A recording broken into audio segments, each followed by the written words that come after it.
Hello and welcome to Needing a Meeting. My name is Carol. I will be your host today. And welcome the lifeboat. We are live on the lifeboat. Did you hear that, Ben? Uh-oh. Oh, my goodness. Oh, my. Hey, Hi. hey, freak. It's been a circus couple of days. Let's just put it that way. It's Tuesdays are always a circus. Today turned into an even bigger circus. So, Well, that can be entertaining at least. Has that been the case? no. No. You can't be... Yesterday I get through everything that I get through on a Tuesday anyways. So I've transferred places where I am, and there's some new rules, and one of the new rules I quite appreciate. I get to cook once a week. So I'm making a Middle Eastern inspired dish for today, and last night I go into the fridge, make sure all my ingredients are there. Guess what? They're all effing gone. Oh, Every single one of them that had my name on it waiting to be cooked is effing gone. I discovered this at 9:30 at night. My anxiety rises, right? So I go, right? So this morning I have an appointment at 9 a.m. with the social worker. I have the Quebec version of the DMV to deal with this morning at 10:45. So after the Quebec version of DMV, I end up going to the grocery store, heading back here. Luckily, we cook in teams. So I have somebody else with me. And she's just like, don't worry, I got it. I made the hummus before I left. She ended up marinating the pork for me. And then I came back and made the tabbouleh salad. And now I'm just like, you're on your own until I'm done, because now I need to go to a meeting. Because I'm needing a meeting. Yeah, and that's the thing for not leaving you any of your food. My goodness. Oh my goodness. I had a slight connection fit at 9:30 last night. I was exhausted as was, and it's just like, no, this is not something I can deal with right now. We have a tiara. We have a tiara. We have a tiara. Mischief. Listen to this, you guys. Hi, Carol. I made it 25 years continuous sobriety today. Amazing. That is amazing. I'm delighted. I got chills. That's amazing. One day at a time. Flowers, cake, and a lovely meal with hubby to celebrate. And Mama's tiara. Yes. Yes.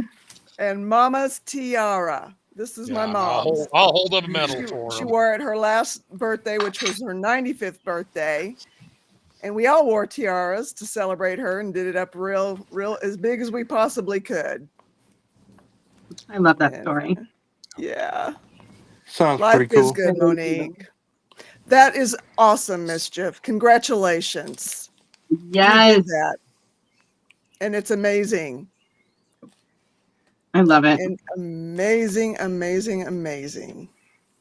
need to. I was trying to put Monique's comment. Wow, this chat's moving fast. So it looks like both the lifeboat and hello, Lumen. Hello, Moni69. Let's see. JBZ. Izzy E. Life's good. So that they're both feeding into here, which is fantastic.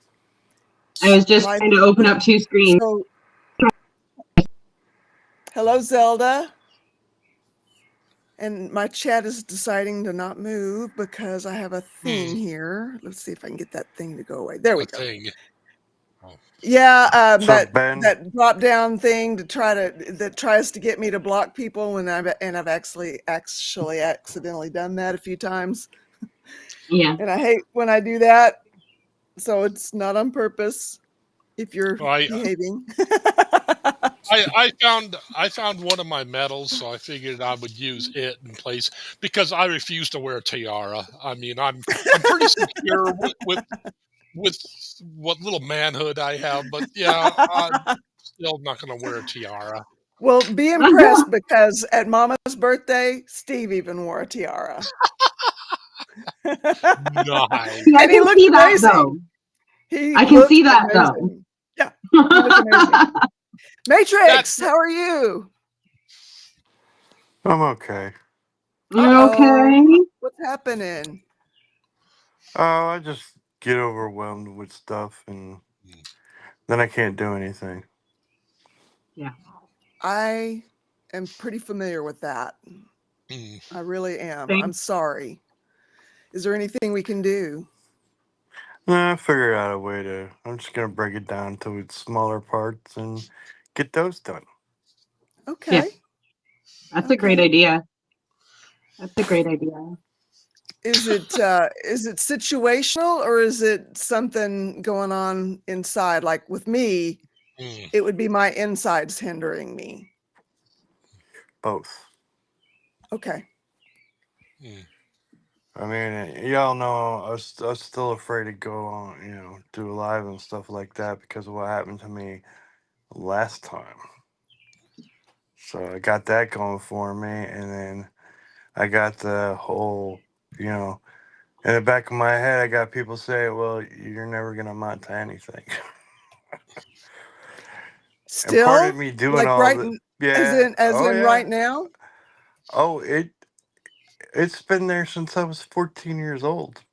I mean, for me to do I think it's something, time to it's a lot. tell them what they can do with that.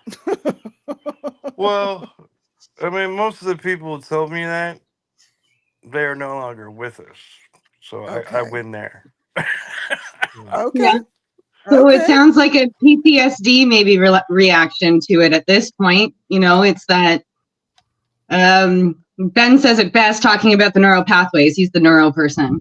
But, you've got all that negative talk coming at you. And actually, this is fun. This is not funny, but it's funny how the universe works. This is something that I was talking about in recovery management last night.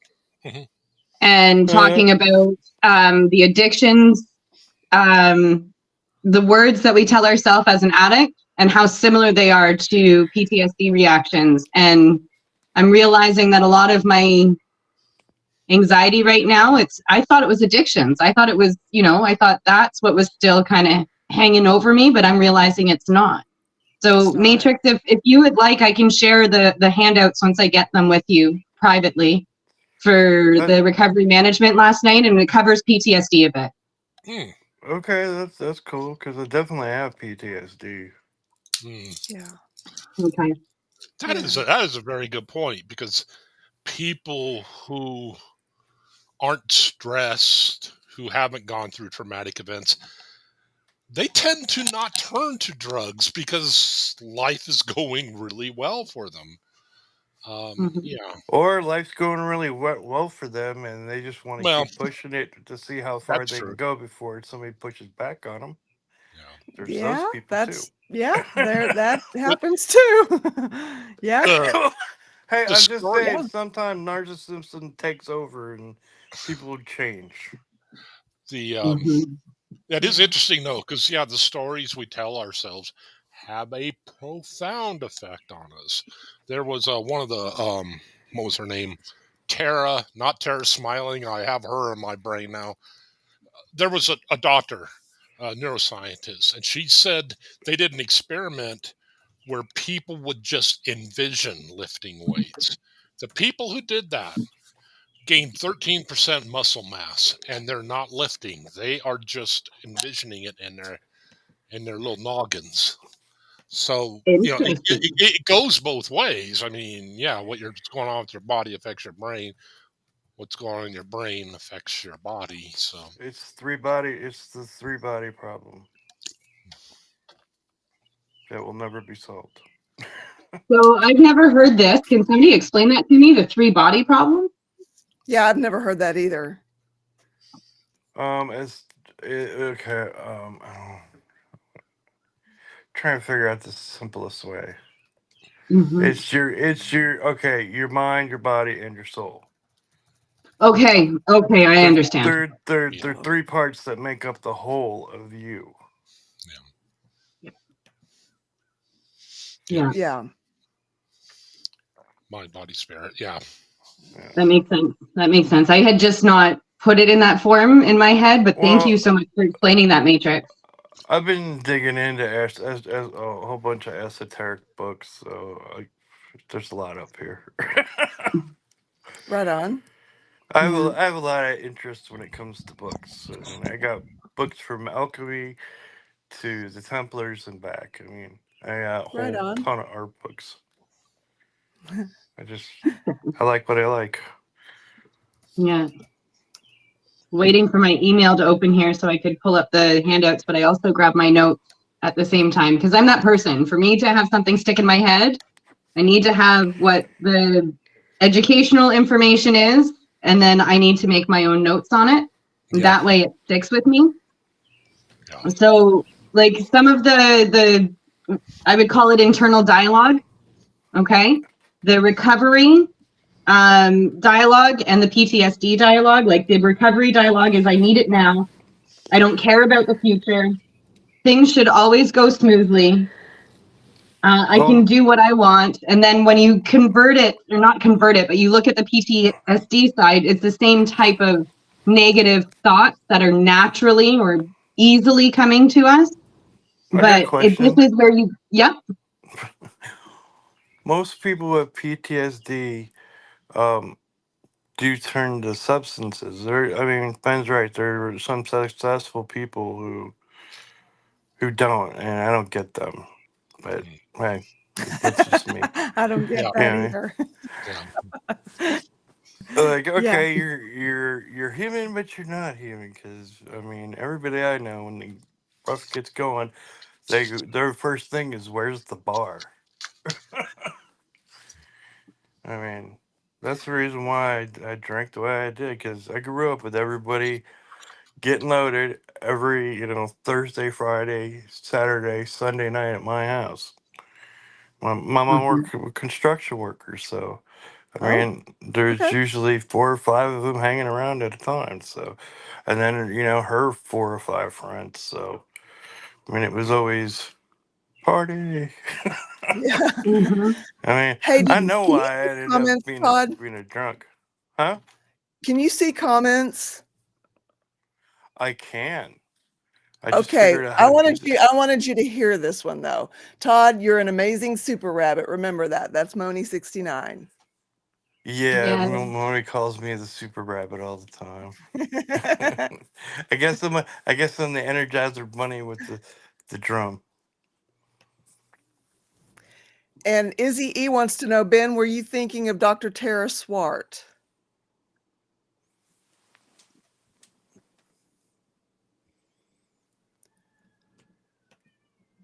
You're on mute, Ben. Yeah, you're on mute, Ben. I didn't just cuss. I didn't just say a cuss word. I think You so. you were having a pretty good conversation there, though. I must say. Tara. I was thinking Tara Stewart. Okay, Okay. maybe that's what it was. Maybe that's it's SWART. So maybe it was meaning Stewart. Oh, okay. Okay. Yeah. Mhm. If not, Monique, if not, Monique. it, Um, oh, part of that, I got that too. The That what? agoraphobia thing. Oh, They, Agoraphobia. okay, okay, okay, Mhm. well, so ever since I mean, I can go outside. Don't get me wrong. I was out there for like an okay, hour and a half today. I can go outside my house. I can go to stores. I just don't like to be gone that long. okay. But I'm working on it. I mean, ever since the pandemic, I mean, that wrecked a lot of people It sure because you did. couldn't go nowhere. Anybody who didn't have trauma before that certainly didn't come out of it without it. Oh yeah, So yeah, that yeah. traumatized the whole world. Hello, Charlie. Good to see you.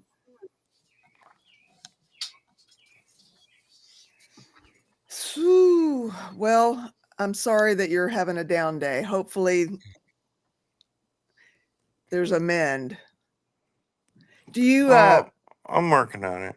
hmm. I mean, I've been working okay, on it for like 13 years. I'm probably gonna work on it for 13 more. right on. I feel like PTSD is something that we just continually try and manage, try Yeah, and I mean, figure out the next trick, you know? yeah. What's gonna work this time? Yeah. Yeah. I mean, I was journaling today. I got to figure out a way to make the world work for me, or else I might have a really hard time. So that's what I'm doing, trying to make the world work for me now. Mm-hmm. Right on. Mm-hmm. Trying to work smarter, not harder. Yeah. Oh. Yeah. Who we got? So one of the notes, I finally got it open. The internet's just being silly today because of the snow that we've had. Yes, it snowed at the end of April here today.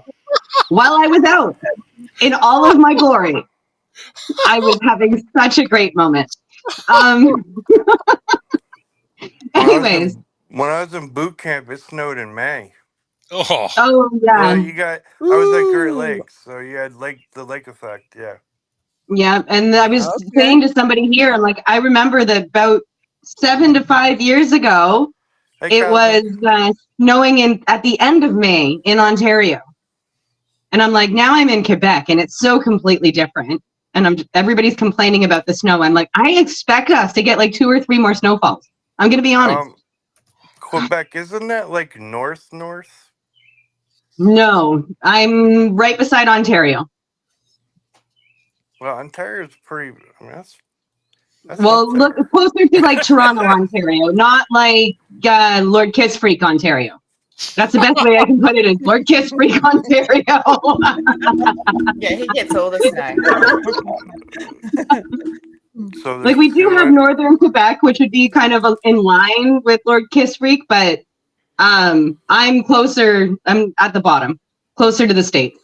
Gotcha. I'm very close to Vermont, to be honest. And Lord Kiss Freak's more closer to the Arctic Circle. Oh yeah. Yeah.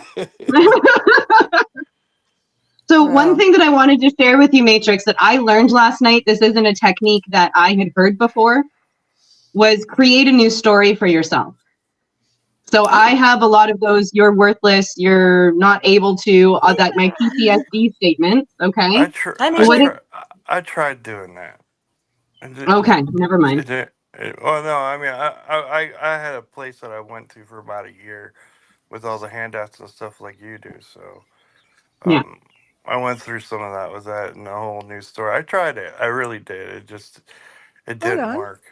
And then I started reading about like in sniper school, they would teach them, create a story, but then they told them they had to stop doing that because they started liking the people. So they couldn't create a story anymore. So it's crazy though. Jump back a little bit. Hello. Hello. I had a doctor's appointment, and I'm finally home from doctor's appointment in the pharmacy, so I had to join because I'm not working. Yay! Love that. How are you all? Good. I have DJ. Go ahead. DJ says hi. Hi, DJ. He's like, none of that now. How are you, Cosmic? I'm good. I'm just reading some things. Yeah, no, I'm good. Good. Well, I have my studio airing out today. My air conditioner stopped working, so I had to put the screens in some of the windows so I could raise the windows and I have fresh air. So if you hear farm sounds, you're not going out of your mind. It's really on a farm. Nice. When you hear that rooster, it's actually there. It's not your imagination this time. Yeah. And that screaming goat is actually there. Yeah, if you hear a scream, it's a goat. What temperature is it in Arkansas right now? It's about 80. Okay. Arkansas? Isn't that Arkansas? No, it is not. Hey, Minnesota has been stuck in my head. Thank you so much, Cosmic. Minnesota, not Minnesota. I'm not offended. Now, every time I hear it, I think of a tiny little soda can. The land of 10,000 lakes, though I don't think we're the only one. But it's 60 I was born here. in Iowa, and I lived there until I was 16. Uh-oh. Hold Let on. me just Hold on. see. Hold on. There we go. Sorry, Todd. I for somehow the volume had gotten turned down on you. I apologize. We missed what you just said. Well, I was just telling her that I lived in Iowa until I was like 16 on and off. So I'm a fellow Midwesterner. Yes. Okay. I've been through Iowa. There is nothing there. Cornfields. Cornfields. And cornfields, yes. Well, there's Cedar Rapids, there's Waterloo. Well, now they got all the casinos on the reservations, like in Tama and stuff. So there's a lot to do there in Iowa now. Well, a lot of it around gambling. Yeah. Yeah. Well, I mean, I live in Pennsylvania, and I mean the gas station down the street, it's got 3 slot machines in it. So Okay. yeah, we got legal gambling like 10 years ago, and they just start showing up all over the place. Now they're trying to pass a law saying you can't have them in gas stations, which that's not what the law says right now. Okay.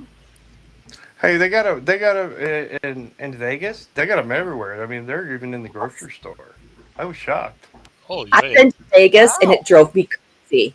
The ding ding ding of all the machines. Oh. Yeah, no matter where you go, restaurant, hotel, every place has a slot machine in Vegas. Wow. It's crazy. And That is Elvi. crazy. I can't imagine being like, oh, you know what? I'm just going to go get some milk and have a slap. Having a slap is what people call going on the pokies here, because you have to slap the buttons. Going on the what? Yeah. Oh, okay. The slot machines over here are called pokies. Oh, You poke okay. the machine. You don't put the money in, and you don't do this anymore. So it's pokies. Okay. We're all very good on what we name things over here. But yeah, so when What's the matter, Ben? Ben, you turning Oh, around. no. What's the matter? Did you eat a peanut?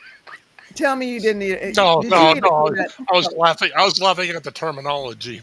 I was just I know what you were laughing at. I was just being sarcastic.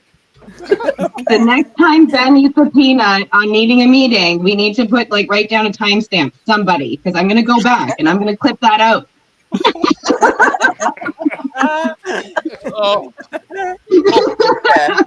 Hopefully Lord Kiss Freak doesn't show up in the night. I have to. I have no choice. Anyone know? Keep my eye out and I'll get him to egg you on. Anybody know Lord Kiss Freak's contact information? Let's reach out and have him come on. Stasha, you can reach out. You're like, I need your help. I need your help, please.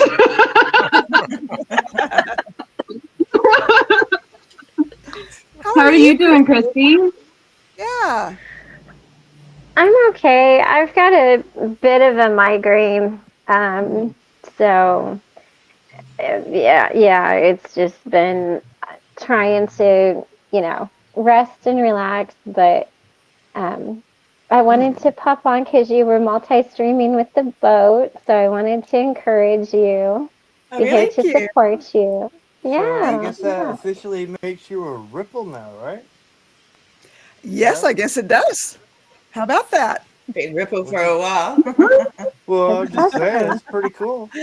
It is cool. It's very, and it's really cool because all the comments are coming in through the week. I don't have to do any toggling. As far as I know, I'm not. Mackie the mic. Why does she sound underwater? Yeah, you sound underwater. You sound gargly. How about now? How about now? Better. Oh, Okay. Congratulations, Mistress. Can you purr for everyone? I just had purring. Aw. Can you purr for them? Or make biscuits like you did on this morning? She's looking all mad. She's like, I don't do that for anybody. I only do that for you to wake you up in the morning. Yeah, Because I like it. well, I mean, the Egyptians used to worship cats to the point where, like, the Philistines would, like, take a whole bunch of cats and flood the field with it, so the Egyptians couldn't fight. Because you can't kill a cat, because Bastet and Yes. Bass. So, Oh, yeah. what are we celebrating? They put them on their Mischief. shields, too. Celebrating Yay, mischief. 25 years sobriety and showing off. Damn Skippy. Ah, Let's Yeah. hope pride doesn't come before a fall. It won't. I'm in pain and getting No. old, but today I'm puffed up with pride, and you should be. Just another day tomorrow. yes. Yeah, today we're Yeah. going to celebrate you. Mama's tiara. We've got another one For those too. of I you just who had to are go up in new- chat. Huh?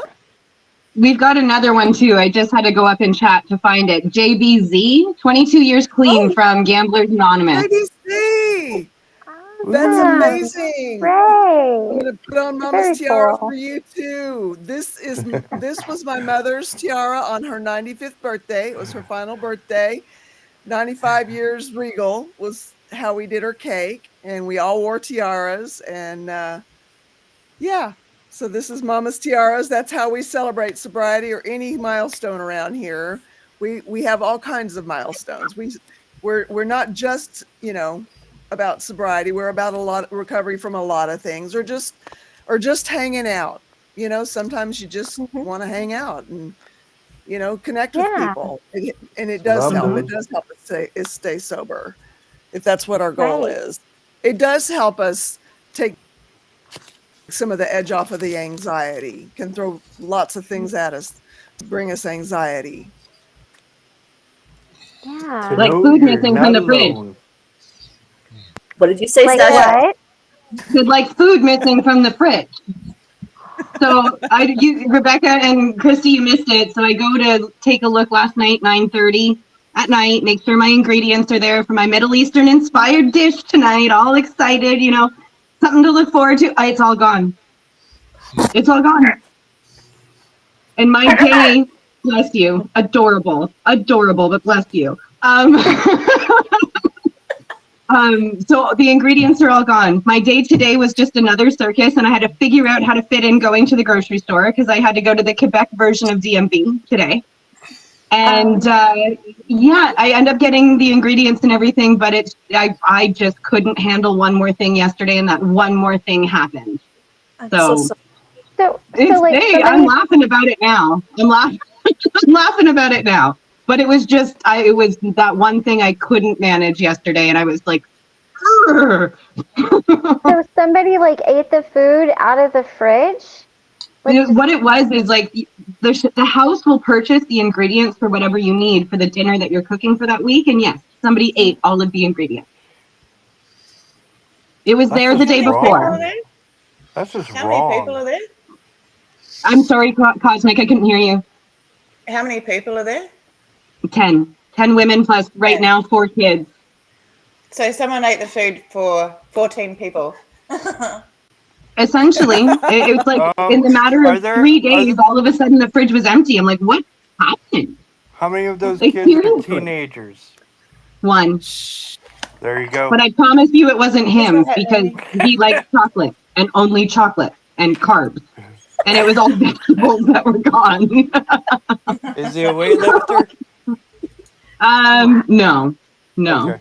Well, you said chocolate and carbs. Usually that's a combination for weightlifters or football players. Yeah, no, he's just in my opinion, he's just a teenage boy. All teenage boys I've known just like chocolate and carbs. I'm just going to answer Shannon so that I don't have to type it. Shannon, I do not speak French, actually. That's why being in Quebec has been quite difficult. But I should be starting French classes next month. That way I can read, write, and speak enough French to rewrite my qualification or go back to school. So opening up choices for myself and options for myself at this point. You try Babbel? I have not tried Babbel, but I do have Duolingo on my phone now. So at least I'm getting like the basic phrases down. So when somebody asks me how I'm doing, I can at least understand and respond. Oh, you got the Google They've- Translate thing? Yeah, I use Google Yeah. Translate all the Yeah, time. that's cool. They And have said that DeepL. Duolingo is actually a game more so than a language learning thing. So you're more likely it's fun. You learn a few phrases and stuff. So you're better off going with a different, not Duolingo. Yeah. Well, Yeah. the way that I'm looking at it right now, Duolingo is fun and I can do that to get myself started. But Yeah. then my like serious studying of French is going to be done in class. Well, it's a Rosetta Stone, but you end up doing it over Zoom. So Yeah, I'm just I've like, heard about okay, that one. yeah. So I'll do that so that I get Right the there. better understanding of it. Now, one thing though Right. that I've noticed is that Quebecois French is more like Franglish. So they take a lot of English words, like instead of using the like European French word for tire, they literally just call a car tire tire. So I have to figure out where those are too. It's like an extra level of figuring out which part is Quebecois and which part is just European French, and how do I manage this now? Hey, I know a French That's gotta word be I hard. can teach you. Are you ready? What's that one? Yes. Merde. So you know what the swear words. And that's it. Merde? Merde is What does it mean? French. Shit. I mean, shit. I don't know if YouTube picks up on the like French bad words, but I've been having with them. That's a word I know. actually, I did take some French, so I can read French better than I can speak it. I don't have the accent super great, but I can read it. But no, that was my favorite word. I had can- 2 years of French and I don't remember anything. I can do bonjour, comment allez-vous, There you go. There you go. Right on. and merci. I can be polite. Yep. Or in s'il vous plaît, for please. I can say je parle français un peu. Means I speak French a little. That How are you, Tara? I'm Oh, good. sorry. Thank you for asking. Did Stacia, did I hear you say, I think I heard you say one person ate the food for 14 people? Essentially, in the matter of 3 days, yes. It's not funny, but it's a little bit funny only because I've lived in places like that, and it just boils my blood when people steal my food. Ooh, yeah. It's I like put names all over it. I closed the bags. Like I went through the process to make sure it was safe. Mhm. And I was just so perturbed last night. And it was 9:30 at night when I discovered it. I was, No, we had a cranky Stacia for the last like hour and a half of last night. It was, there was just very cranky Stacia. I just stayed in my room. I'm like, that's it. Did you at least Sorry? invest? Did you at least invest any money in blocks of cheese to throw? Possibly. Shut up. No, I feel like I need to like find somebody from Wisconsin like, on the boat and just like send me a bunch of foam cheese, and I'll just start chucking foam cheese at everybody. Find a cheese-headed Great Bend. That's what you need. I know people. I was There you born go. and raised most of my life in Wisconsin. I know people. We need foam cheese. We being the royal we. Eat the cheese hat. Yes. Oh yeah. Yeah. There's Cheese hat. something else. Those big square cheese hats. I learned how to Yes. ride a horse in Wisconsin. I was there for like 2 weeks, and my cousin had a white Arabian and a pony, and I got to ride the pony. I mean, we rode for like 8 hours a day, kind of deal. Oh wow. Yeah. It was fun though. Right on. And Moni's right. We Australians from different states fight about what we call potato scallops. They're flat pieces of cut potato, like a potato thing.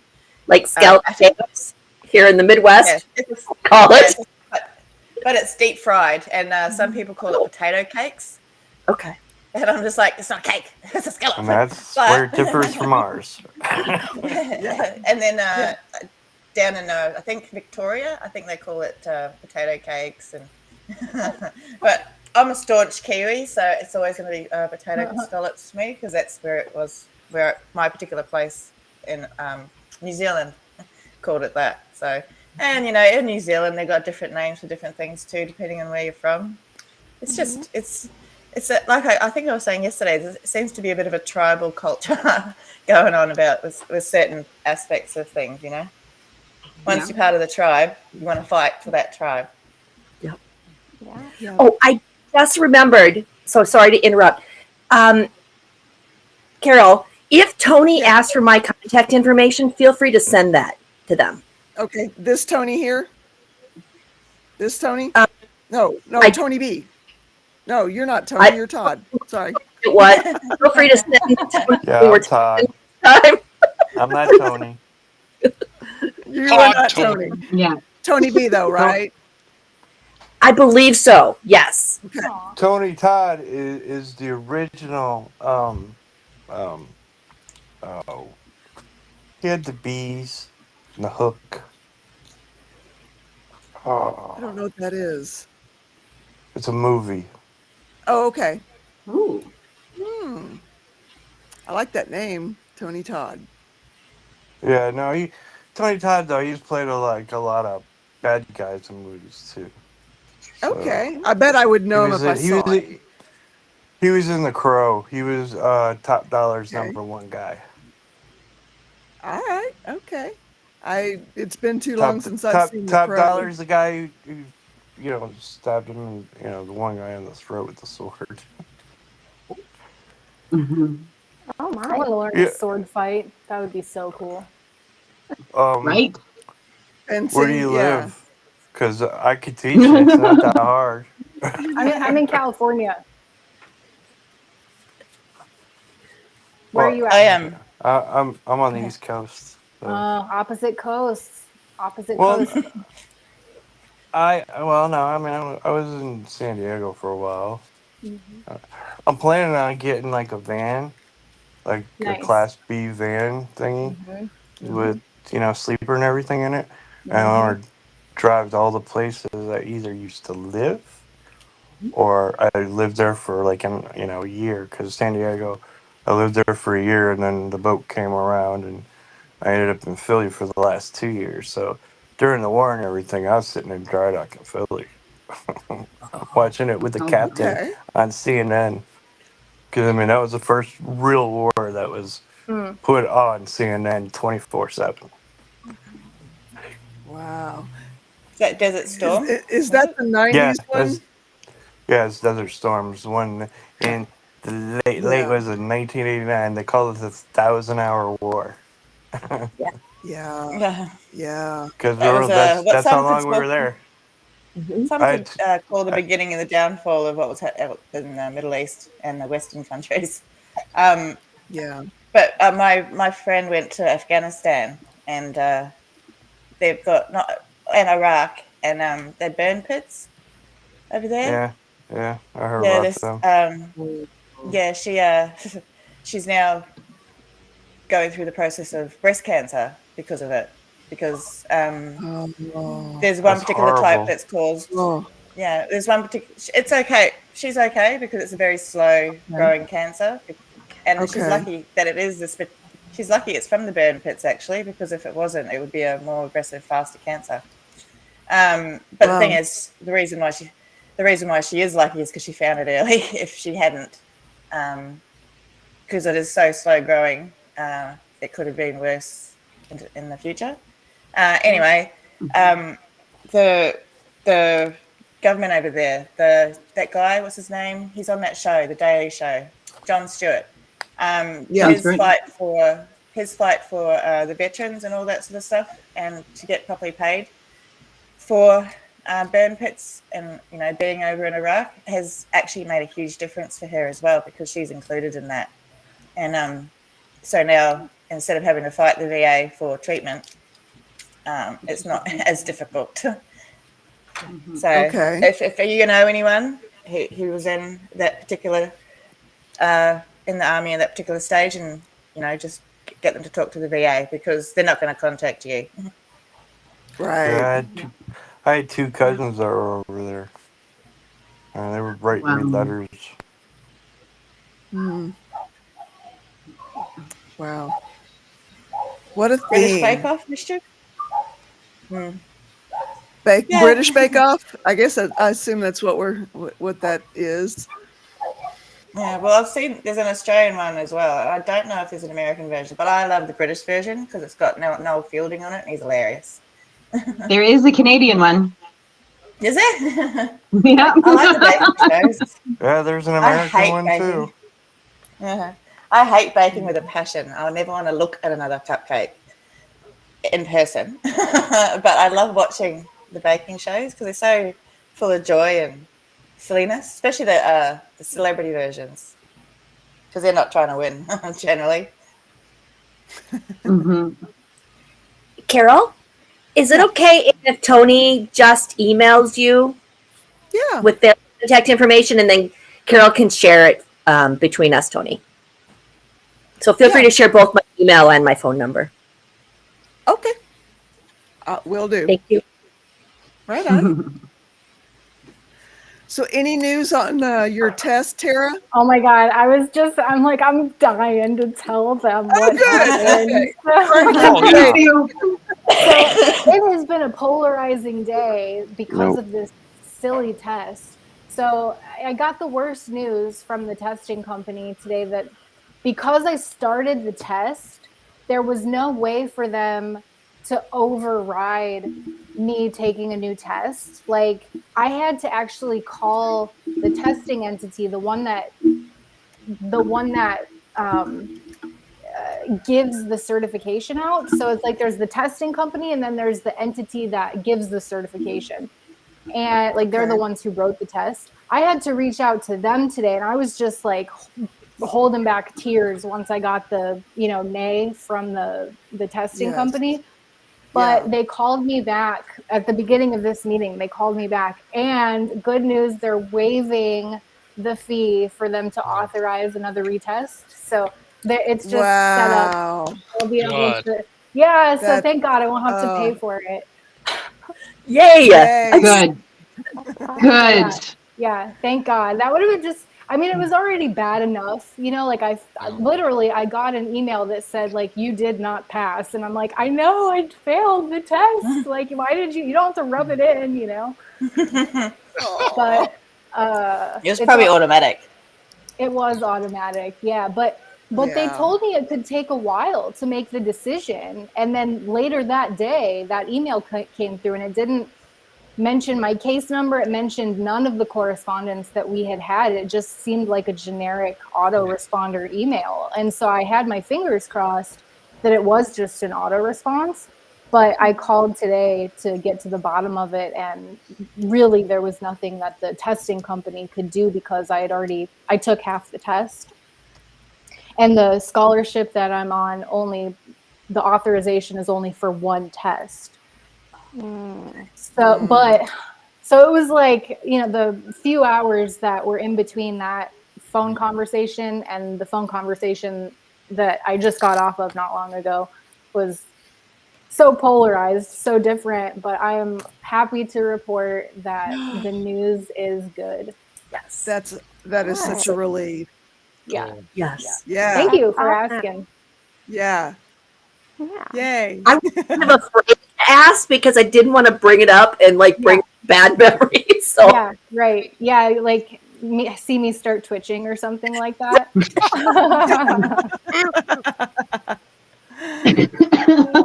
I just saw your name, Ben. Ben, the angel who never does anything wrong. I am You see everybody lean into the screen at the same time. My screen's massive, so I don't have to. I was in your dreams, Ben. And I only said that because I know that you could take a joke. So Ben, if you're an angel, tell me when's the best time to take this retest?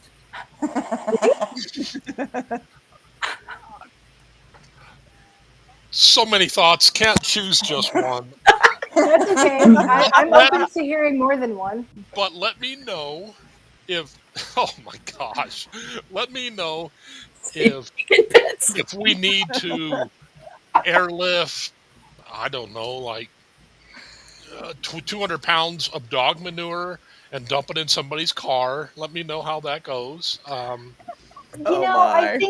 think their hands were just tied. I don't think anybody was doing anything malicious. It didn't sound to be that way. It just sounded like it's the way that their system is. Like every single person at Pearson View that I talked to told me, which there were 4 of them. I talked to 4 different people. They all told me that if there was something that they could do instantly, they would. None of them wanted to see me like have that failing score. So I don't think any manure will be needed unless we're fertilizing like a rose bed or something like that. Well, how many automatons did you run into in this process? What is an automaton? Somebody who doesn't think for themselves. Like a robot. A robot would be an automaton. One. Two. One at the testing entity and one at the that I talked to a couple of days ago at the what did I say? The testing entity, the test creator and the testing company. One at each of them. Okay. All right. Well, feel free. Feel free to take some names, and Can I get your badge? And remember, let these people know who you are. Don't you know who I am? I think that's part of the problem. I think you just didn't say I'm Tara. I don't have that much clout yet, Ben. I don't think that would have worked. No, I don't think that would work. But I ran into more helpful, pleasant people than I ran into, what did you call them? Automatrons or something? Yeah. Automatons. Automatron, tomato.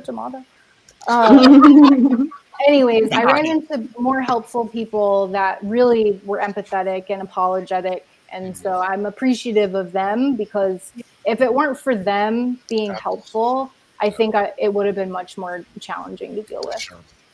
Sure. Okay. Well, hey, at least it's not as bad as Plant Freaks episode with the DMV. Speaking of automatons, because I missed what happened with it. Can I get a cliff note? Honestly, the Quebec version of DMV went really well. I'm not going to lie. That went really well. They made me set an appointment. I set it for 10:45. I was 5 minutes late.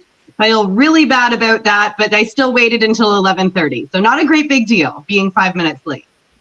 But then I had to go to the grocery store to get all of the ingredients that we're eating. And then I was able to come back and start cooking and take the next 3 phone calls and, keep going for the day. So I took on a little bit too much today. I did. And I was just exhausted, and I wouldn't say that I've been the greatest person to be around. And it was like, okay, I need meetings. Like, this is the thing that like pipes me up in the day. So I need that before I can eat and deal with more people. Makes sense. You're lucky that you're Quebec, or you might call it Quebec. You're lucky that version is not like Arizona, because Arizona, if you made a reservation or an appointment, they'd like, oh, hey, John, check it out. This person thinks they're going to get in at this time. I was hoping that it was going to be as quick as it was, because the last time I went, it took 3.5 hours. But this location for the town that I'm in, I went on Monday, completely planning on getting what I got done today done on Monday. And they're like, no, you need an appointment. I'm like, no, I need to get this done. And they're like, you need an appointment. I'm like, then find me the soonest appointment. I'll make sure I'm here. And so they're like, well, Wednesday at 10:45. I'm like, great, I'll move things around. Like, I need to get it done because it would expire May 8th. And then I just didn't know if I was going to have time because I'm going to reset. I'm going to take some time to myself, and I don't want to have to be in panic mode when I come back. So I feel like that would defeat the purpose of taking time and trying to recharge a little bit. So I'm like, no, I got to get this done before I go. Like, there's no option. I'm sorry. Like, you will find me an appointment before Friday. Well, if I ever have to go to the DMV again, I think I'm going to bust out all the stops and I'm going to tell them I'm Tara, and they're like, "Oh, holy crap! Okay, get out my yeah. We'll clear the way. Here. Have take all the money out of my wallet too." No, that has never worked for me, Ben. I don't think that I would recommend that. I don't know if you saw Matrix. Oh yeah. Oh, I'm just going to say, I'm going to hop off. My head is killing me. I'm going to turn off these lights and lay with the rice bag on my head and just Michael will be home soon with some dinner and just going to try to get through this day. My headaches usually last for a few days, my migraines, so I'm really hoping this is just maybe tension and it doesn't. But, so yeah. I'm sorry. But Tara, I'm so glad to hear your good news. Yes. So that's awesome. Yeah. And Stasia, glad you got your food. And I will talk to you all later. I just wanted to come on and support Carol with her first ever ripples on the boat. So I will chat at you guys later. Take care. Take care of you. Love you. Yes. We're on the boat right now? Boat and needing a meeting. We're simulcasting. Oh, hey everybody. Nice to see you. I had no idea. Yeah, and just so you guys are aware, like if you're in through Restream, it'll show you the comments if you see that for both of them, but I have to run Restream on my phone and I have the chats on my computer, so I have to have both screens open that way. So I apologize to everybody I didn't say hi to. Yes, I do too, actually. And I'm hoping all the comments are filtering in. It's pairing the comments too, it says. So I'm hoping I'm not missing anybody's comments. And if I am, I apologize. I was confused about the pairing thing. It took me a little bit to figure it out. I was like, what's happening now? Oh, right? That's what paired means. Okay, got it. So paired is going to be from the lifeboat, and the other ones is going to be from needing a meeting. I figured that out, Carol, when you and Christy simul-streamed. Yesterday, I think it was. Yeah.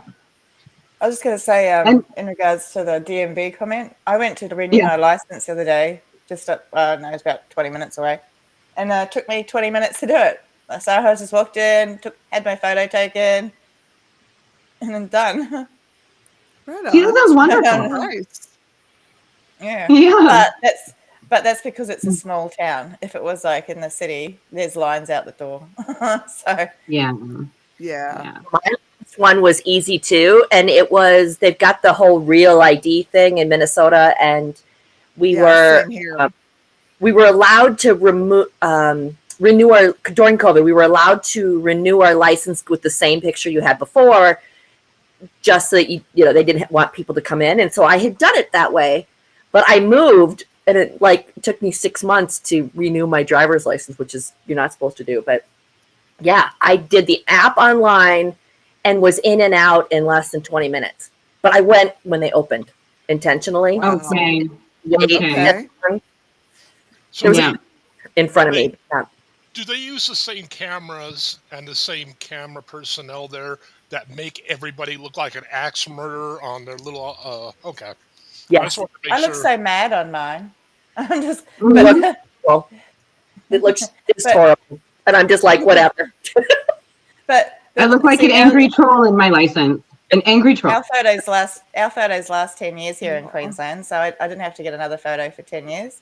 And so I was just like, cool. And then I went in to take this one, and it's just like, why do I look so old and cranky? Because you're not allowed to smile, and you have to so you just go, okay. That's why they make you all look like criminals, because just in case you do something wrong, they've got the photo there to make you look bad already. They don't let you smile? No. You're not allowed to smile, not in your license. No. Oh, You're not allowed to smile in your passport photo either. Right. Nope. You're I think I'm smiling in both my I'm definitely smiling in my license, but I think I'm smiling in my passport photo as well. I got mine. I tried to do the Mona Lisa. I was trying to be enigmatic. And I'm not smiling, but I kind of am because I don't want to look quite as mad with my RBF. So I was just like, okay, no, they wouldn't do it. They wouldn't let me.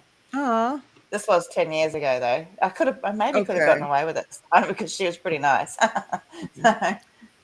Well, speaking of RBF, I'm feeling very proud of myself. I know that after Friday and after travel, I'm going to have a severe case of RBF because I already have it. I've asked my friend to not, I don't want to say it, resting bee face. Oh, I was going to say it. Just because we're on both channels, I didn't want to say it. Oh, yeah, I forgot about that one. I forgot about the other one. So I know I'm going to have a severe case of it on Sunday. So I asked my friend to not be home.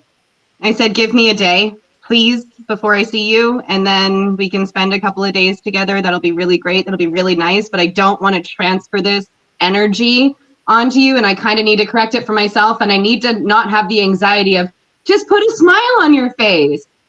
So I'm feeling really proud of myself to be like, can you peace out for a day?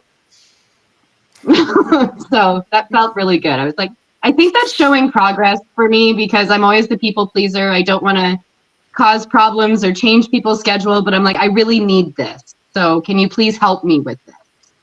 Good for you. Yeah, I need to get on board with that too myself. I'm going to practice for my next DMV resting itch pick. face. I am going to practice my resting bee face for my next DMV photo.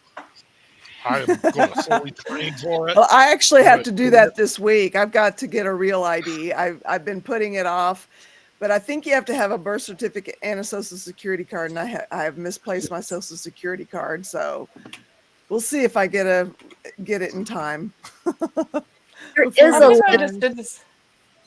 There's a list online, and you might not. I can't remember if you actually do need your social security card or not. I don't. I brought mine because I could find mine, but maybe there's an alternative. Not sure. I have an old passport that expired in 2008 or 9. It can't be expired. I thought about that. My passport's expired. I think if passports generally, I don't know about over there, but here you can use them up 2 years after they've expired, but that's it. Yeah. Ours didn't let me, but. Yeah, but most it's up to the particular individual. I think most government organizations won't take it, but I had to get my passport to prove that I existed because the Australian government didn't think that I was in Australia, and I was like, how? I'm on benefits. And I asked them where I was calling them from, and they were like, I'm like, well, I can tell you, and I gave them my address. And yeah, so I had to get my passport to prove that I was here because I came over on my father's passport in '89. Can't do that sort of stuff now. And, yeah, and I don't have contact with my father, so I couldn't get him to get me all the details and all that sort of stuff. So it was just a non-person for a long time as far as the government was concerned. Wow. So, which was really hard because having to prove that I existed when and I'm a bit snarky at times. If I'm getting told I don't exist, I'm like, oh, okay. So I'm just walking around, magicking myself. And then I just magically had these 2 kids. They appeared out of nowhere because I don't exist. So it was like 8-9 years of going through this until I ended up getting a passport. So because they went from paper to computer, and apparently I was one that wasn't transferred. Well, I might have been transferred with my father's details, but I couldn't get those or get him to call them anyway. But it's just like the ID, the process of having to have ID can be quite distressing, especially for those. You just think about those who don't have an address, a fixed address. How do they have IDs? Right. In sorry, I'm like going back and forth between windows. I'm trying to respond to a comment on the lifeboat. Anyways, as a homeless person or someone experiencing homelessness, they have special IDs, at least in California, where you can get an ID without an address. But it's their special paperwork that you have to fill out. Okay. Do you have to pay for it? No, it's free. Oh, okay, that's a good then. That is good. Because I know that licenses and stuff over here are quite prohibitive in price. Like if you want to if you don't have a car, which lots of homeless people don't, or a license even, you have to get this proof of ID thing, and it's like $300. Yeah, I didn't actually know when I was experiencing homelessness that I didn't have an ID for a really long time, or my ID was an Arizona ID. It didn't have anything accurate on it except for like my photograph, my height, maybe my hair color. But finally, now that I'm working with people experiencing homelessness, I'm learning all the ins and outs, even more so than having gone through it. And yeah, there's a special form. It's just a 1-page form that you fill out to get an ID, and it's free. I had no idea though. They don't tell you these types of things when you're out there. It's funny because the government never tells you what's out there, because they don't. The thing is, they don't actually want you accessing the services because it costs them more. The more people know about it, the more it costs them. But they can't not provide the services because it's a requirement of government to provide services like this. So that's one of the things. Is I'm very lucky that I am quite good on the Google, and I can find all this sort of stuff, and I know how to access this stuff. That's why when I was in my DV situation, I knew all the organizations and everything, because it's what I did for a while. I did that for other people. But it's the more you know, the more information you have, the better prepared you are for circumstances like this. So you may not be in trouble right now, but you never know someone who might be. So just reaching out or finding all the services in your area, like homeless services, DV services, free medical advice, free legal advice, all that sort of stuff. If you can get all of it compiled into a little easy notepad on your computer, anytime someone in your area needs help, it's quick and easy to send that through. Because a lot of times you don't know what to do for people other than be there. But if you can send on information to help these people, then it's a more proactive way of providing assistance. Where being there and providing care and support is always good, but practical assistance is sometimes needed as well. Yeah. In that situation, especially. Yeah. I mean, that's a situation where, hugs and prayers don't quite help. I mean, they do help. I mean, it's not. It's nice to. It's a nice thing to know that hear. People are out there supported. Yeah, it's a nice thing to hear. We need active. Practical, but yeah, you need something that's going to get you out of danger. Yeah. Well, see, I have a whole bunch of numbers right here. Okay. So that if they're all the local numbers I've got. Like I've got the DV Connect, Men's Line, the Hospital and Drug Alcohol Service, Legal Aid, and some psychologists and all that sort of stuff as well, just so that I can send this on to anyone in my area that needs help, because I won't recommend a service I haven't actually used, because there are some out there that can not quite be as helpful in some circumstances as what you'd think. Right. Yeah. So if I haven't used it, I won't pass on, because I need to know that what information I'm passing on is correct and helpful. Yeah. That is a good tip. That is a very good tip. I've actually, I tried to get my sister-in-law into a shelter one time because of my brother, I was just thinking about something earlier today. I never really realized it, but that broke my spirit. That's what happened to me. I didn't, it's like, I kept thinking, what is wrong with me? why can't I just be myself? Why can't I be my normal person that I know myself to be? Uh-huh. And it broke my spirit. I Mm. It was like, oh my God, that's why. And I just, I won't get to be who I was before that, but it is possible to recover from a broken spirit. So if Yeah. anybody needs to know that, you can look here and see that it's possible. I'm not 100% where I was before. A lot of things have changed within me, and a lot of things that I used to, enjoy and live for have changed. Mhm. But life is still worth living, so that I'll take it. Well, I have to say that my own experiences have made me appreciate life a little more instead of taking it a little bit. I took it all for granted because I've been through a lot over my life, and then and I was always like, "It's all good, I'll get through." And this last thing, I didn't think I'd make it through, and Yeah. I did. And you guys have seen over the time that I've even been on needing a meeting, I think I've progressed, and I'm not as broken as I was before. And a lot of that's got to do Right with on. the support that I get from this group and the lifeboat and my smart recovery meetings and all that sort of stuff. Because I'm out there, Right. I've got my fingers in every support pie. Yeah. But it's like, and if I didn't have all of that, I don't know where I'd be now.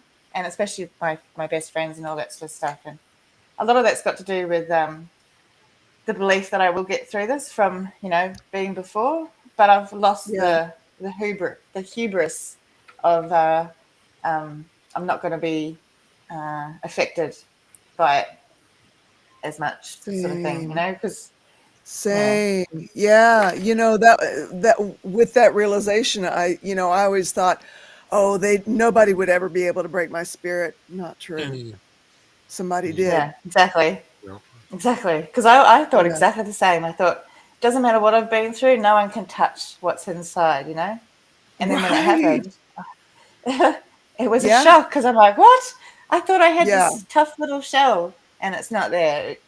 It got Yeah. shattered, and Yeah. and I don't know if I want that shell back because Okay. uh, I want protection of some sort, but the hard shell of I don't know. I use sometimes cruel humor to get through it towards myself. Not others. I try not to be cruel to others, but towards myself, I was very cruel and incredibly funny. I was hilarious, but very mean towards myself. And I've got to try and stop doing that. It's that negative self-talk Yeah. thing, and Right. and the more I stop doing that, the the the better I'll be in the future. And I think that shell is what gave me that negative self-talk. It's what kept me strong. Okay. Right. Which it doesn't. I know Right. it doesn't really make a lot of sense, but it did keep me strong. Right on. Yeah. Mayonnaise, that is something. I couldn't stay at a shelter. They really are not that safe. Sometimes the streets were safer for me anyway. Yeah, Wow. Wow. totally. I experienced similar things. Wow. No kidding. Mayonnaise. It's at one point when I went to my third shelter, uh, the mental health there was so bad that I thought about moving back into my car Mm. instead of staying at the shelter because it just, I mean, I think actually the second shelter was more dangerous, but the third one there was just so much. The second one there was more people that were coming out of being incarcerated, and so Okay. it was a very rough environment. And Wow. I really just kept to myself. I didn't talk much when I was there. Yeah. Minded my own business. Didn't really interact. Well, I interacted with my safe people, but like if somebody new came in, I'd really, I'd watch them like a hawk until I would talk to Mm. them. The third shelter, it was more like mental illness and less Yeah. people coming out of jail, different cities. And so Mm. it was interesting to see the difference between all the different, I was at 4 different shelters Sure. in total. Mhm. Well, Yeah, I've been in Australia. I think it's completely different. I haven't been to a homeless shelter. I've been to DV shelters. Yeah, And, that's what I meant. My shelter was a DV shelter. Yeah, so I and do I think have that number. They're a little bit different to I think homeless shelters, because they're like security. You're not allowed to tell anybody where you are. You sign a contract saying that you're never allowed to tell anyone where the shelter is. That's actually why I got kicked out one time. I didn't tell someone where the shelter was, but someone else who was a friend with my ex, way back when, she knew where it was because she was in it, and she told him. So he kept driving past, and I recognized his car. So I told the shelter that he was driving past, and I says I had no idea how he found out, because I didn't even talk to him. And there's only one shelter in the area that I was at, so that's why she knew, because she saw me walking down the street. I guess and it was only. Wow. Well, I mean, I guess I shouldn't be surprised. I've never been to one of those places. I am thankful for that. But I put myself in a. It's not really. There was a place that they did rehab, but it was a dual diagnosis center. It was big money. It was a hell of a lot of money. It was equal to about as much as I made a year about 20 years ago. But people who were there, they were talking about how this place has really good security, really good. I was like, no, they don't. They said, well, no, the last place I was at, it was easier to get drugs in the rehab than it was outside. And it's like, really? Wow. Yeah, Rehab I've heard that many times. I mean, I have heard that. The place I was at, they had a few Hollywood and music people there, and they stopped even doing that because they said these people are too high maintenance. It's bringing everybody else down because they're too needy, and they sneak stuff in. So it's like, wow. Oh, yeah, that ain't good. And I've heard that dealers often hang and go to meetings to actually nab people afterwards, especially if they're new. Yeah. What a cruel thing to do to somebody. Yeah, that was one of the things Tommy said that just like, wow. One of the reasons I didn't go to rehab is because I was asking around to all the other people in HADS. Because I went to HADS twice, and I think I went twice. What is that? I went to. Oh, that's the hospital and alcohol drug service. It's detox. It's like a hard, fast detox. Okay. And so I was walking around asking everybody, what they thought about particular ones.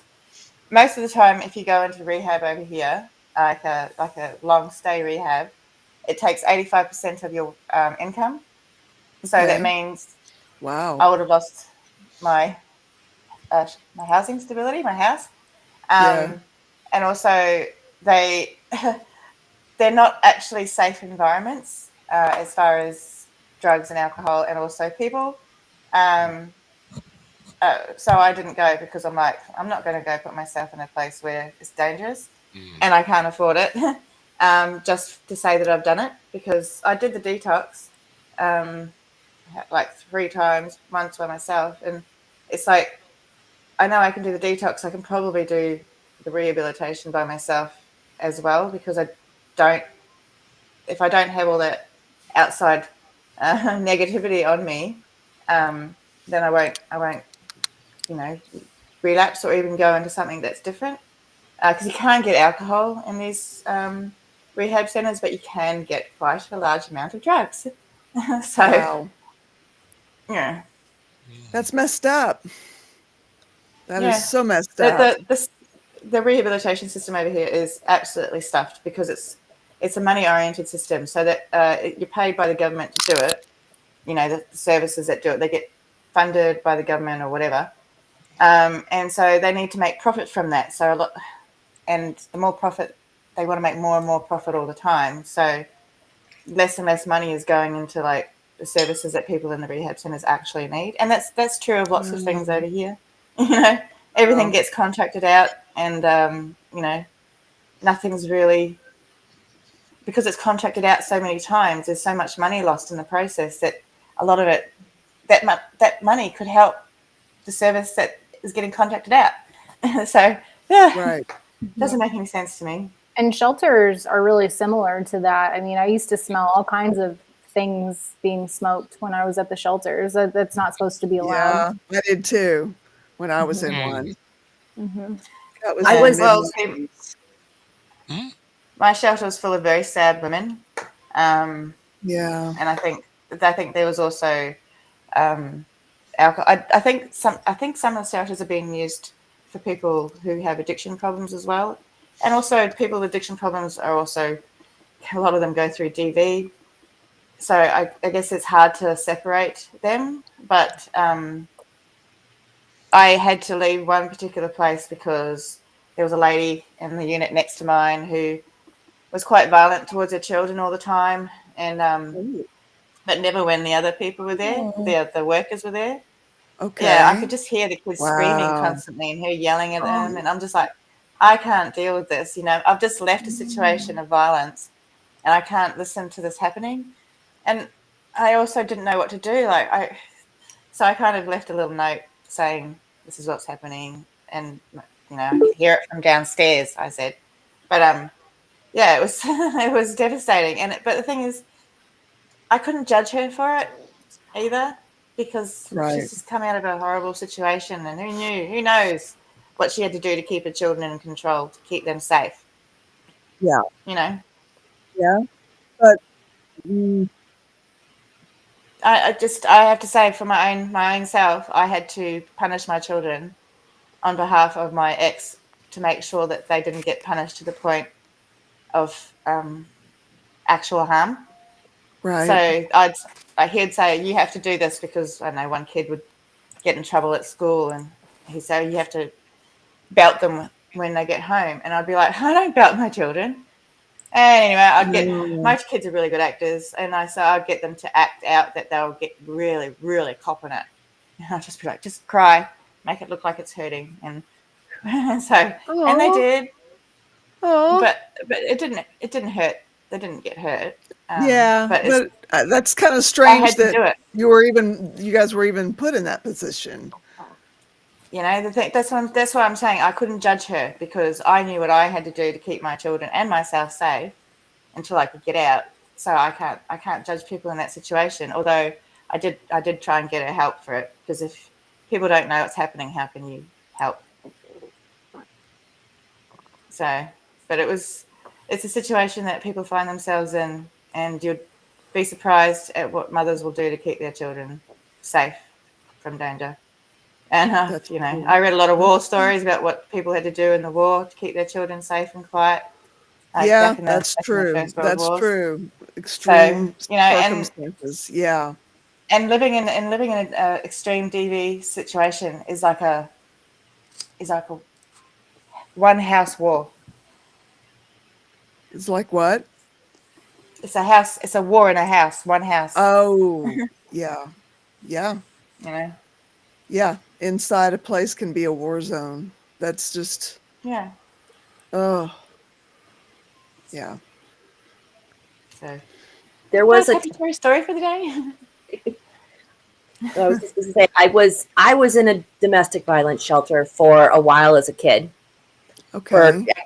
I think it was somewhere right around 2 weeks, 2.5 weeks, until there was a restraining order against my dad.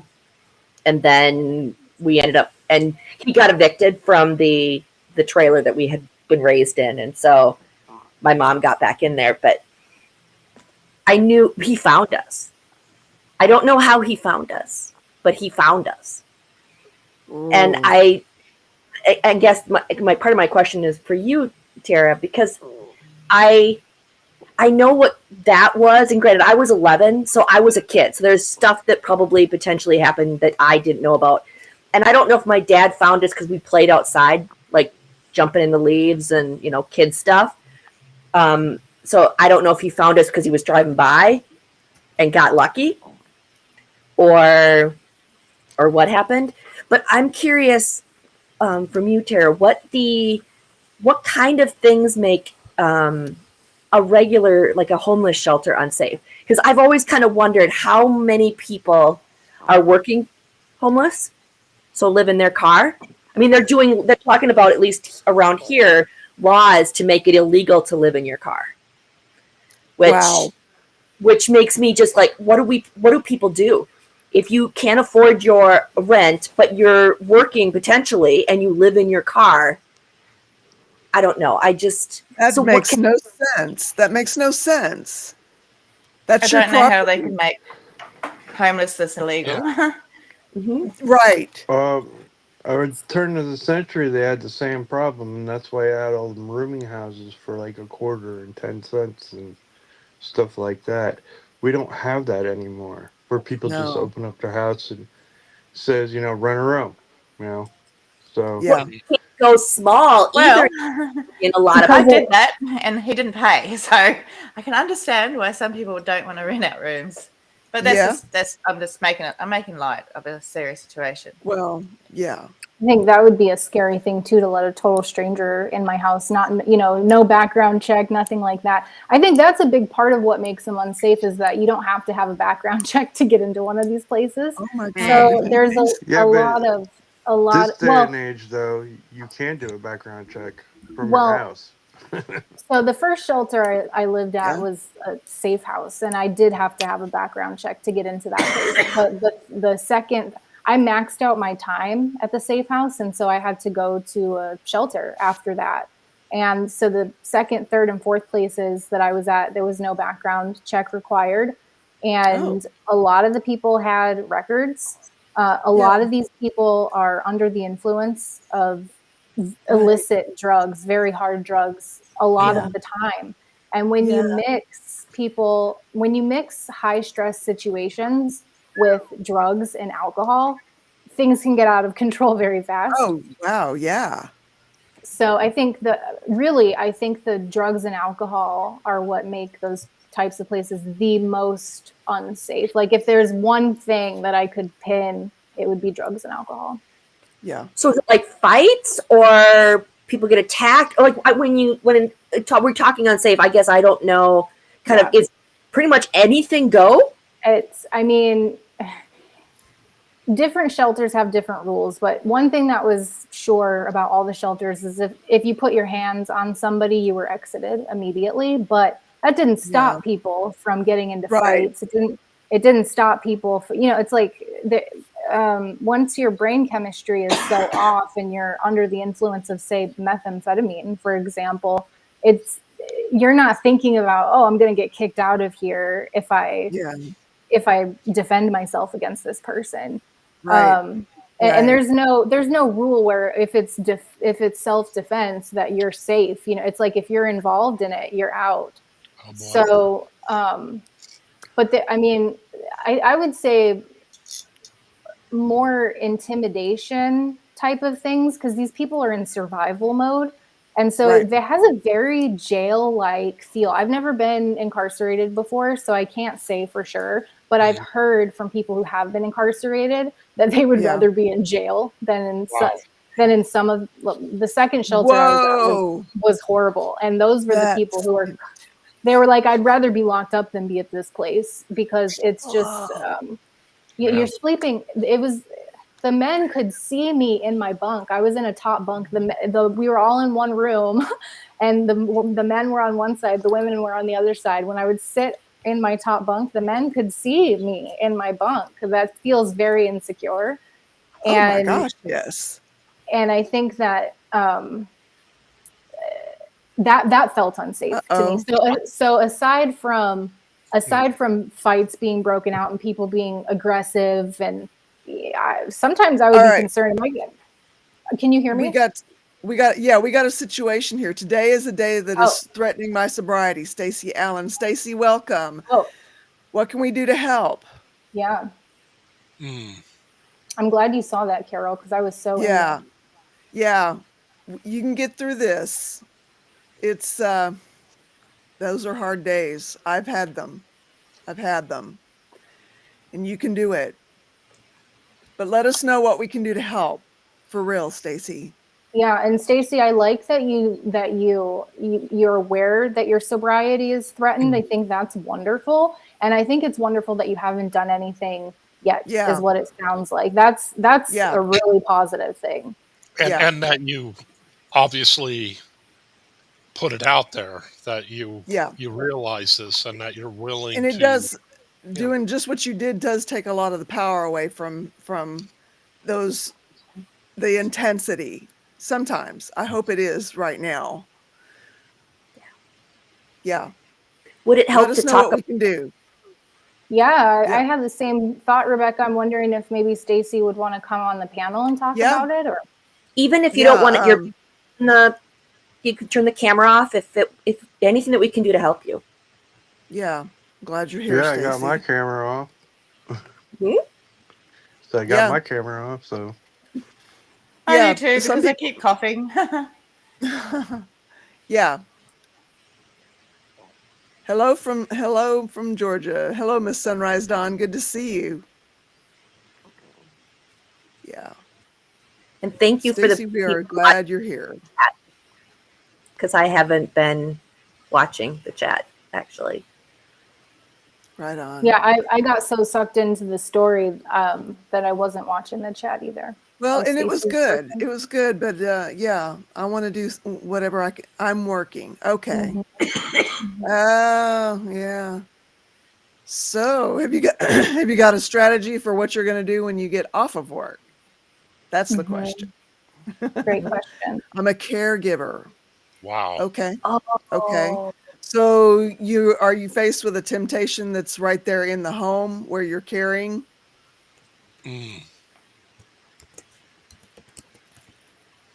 Or stresses? Yeah.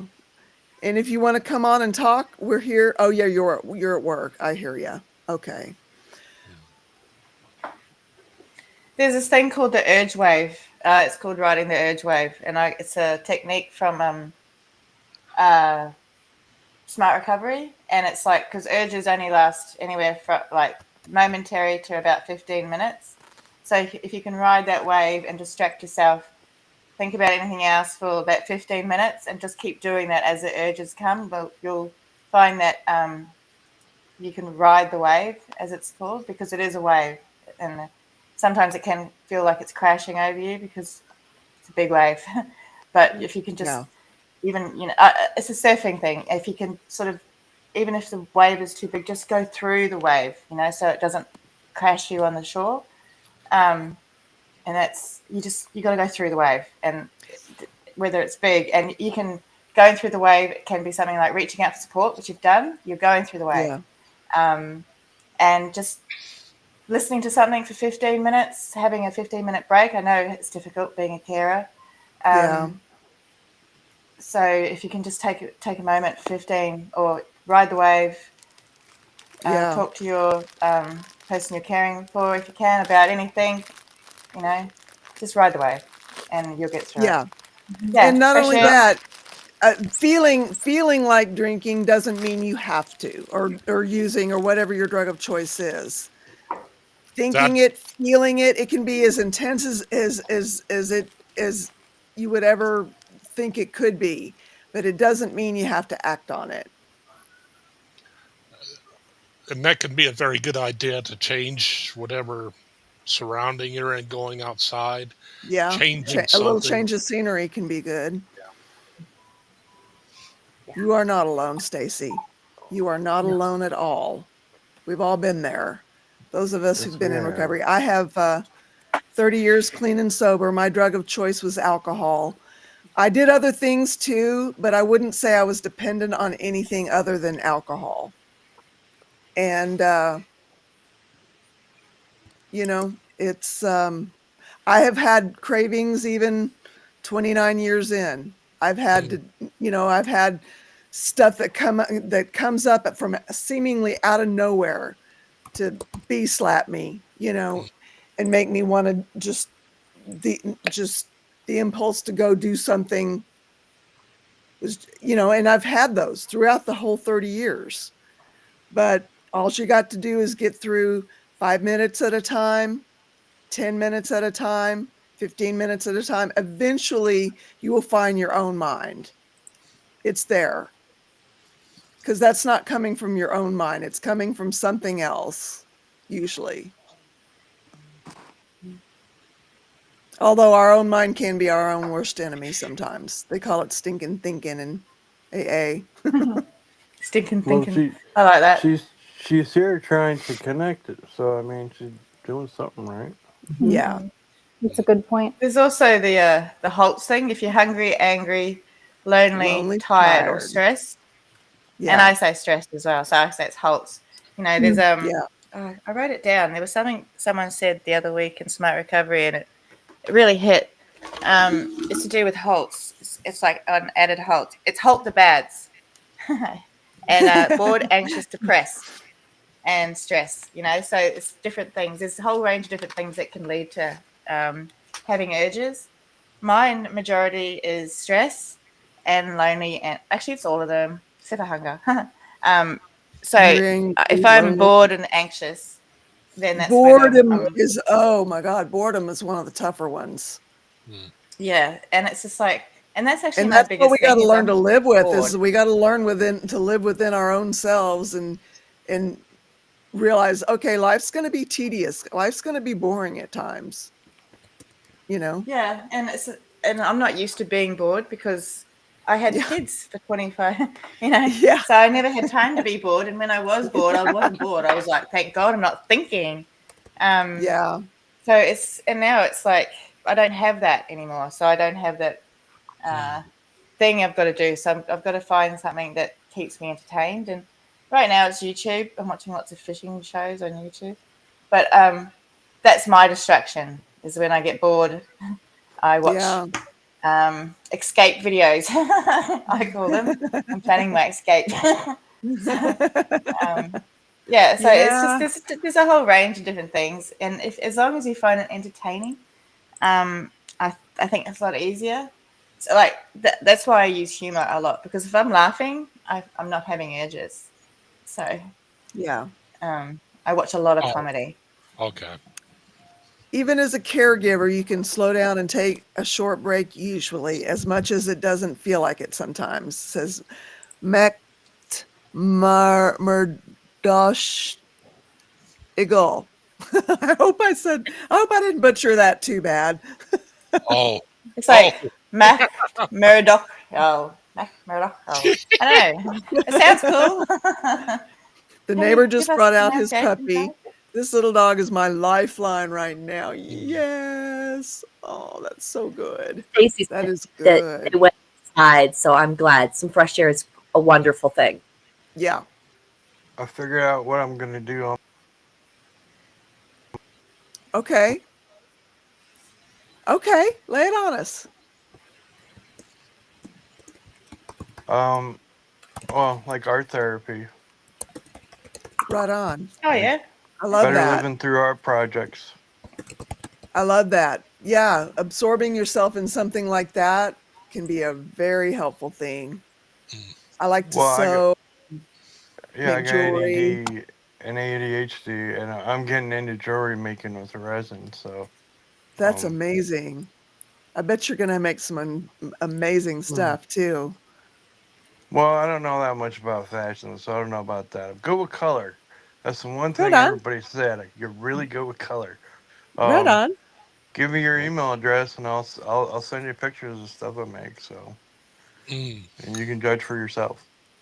Or you can go on Discord and go into the arts and crafts. I got posted a ton of pictures in there. Yeah, they're really good. Right on. That's on the Lifeboat Discord? Yeah. That's correct, on Lifeboat Discord. Awesome. And if you guys want anything, just email me, hit me up on Discord. We'll figure something out. Okay. Because everything is for sale. Right on. That's cool. I just got 4 gallons, so I'm going to be making inventory for we have community sales and stuff here. So I'm going to see how it does there. I'm making bottle stoppers right now, but it's my first time making it. I don't think they're going to come out that good. Do you do commissioned artwork, or is everything you do like by your inspiration? Like, do people pay you to create certain projects for them? Yes, yes. I am making one skull for uh, LKF or Kiss All Freak. around. Yeah. And I'm making one. He wants 4 of them that look like Kiss, so I'm gonna make one. If he likes that, then I'm gonna make the other 3.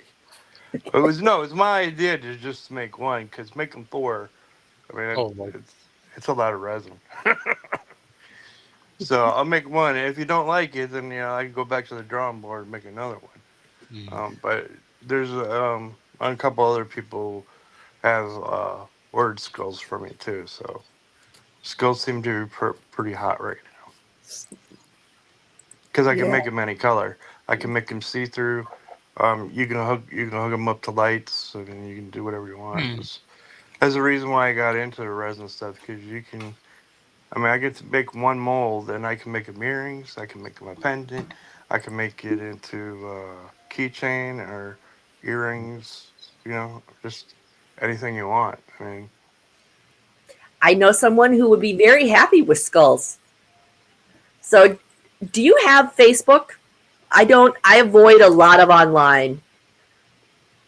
um, I do have a Facebook, but it's not under my name. Actually, I have 2 of them. one That's of them, okay. one of them's Resin Templar, like RESIN, and then Templar TEMPLAR. Oh, And that's where I posted my chessboards on there. Okay. is it 1 word or 2 words? 2 words. Okay. It's the name of my resin company too. So I'm starting Right slowly. on. Awesome. Excellent. Stacy, But have you ever heard of Smart Recovery? They have meetings in my town. So in mine's a fairly small town. So it's SMART, and it's an acronym.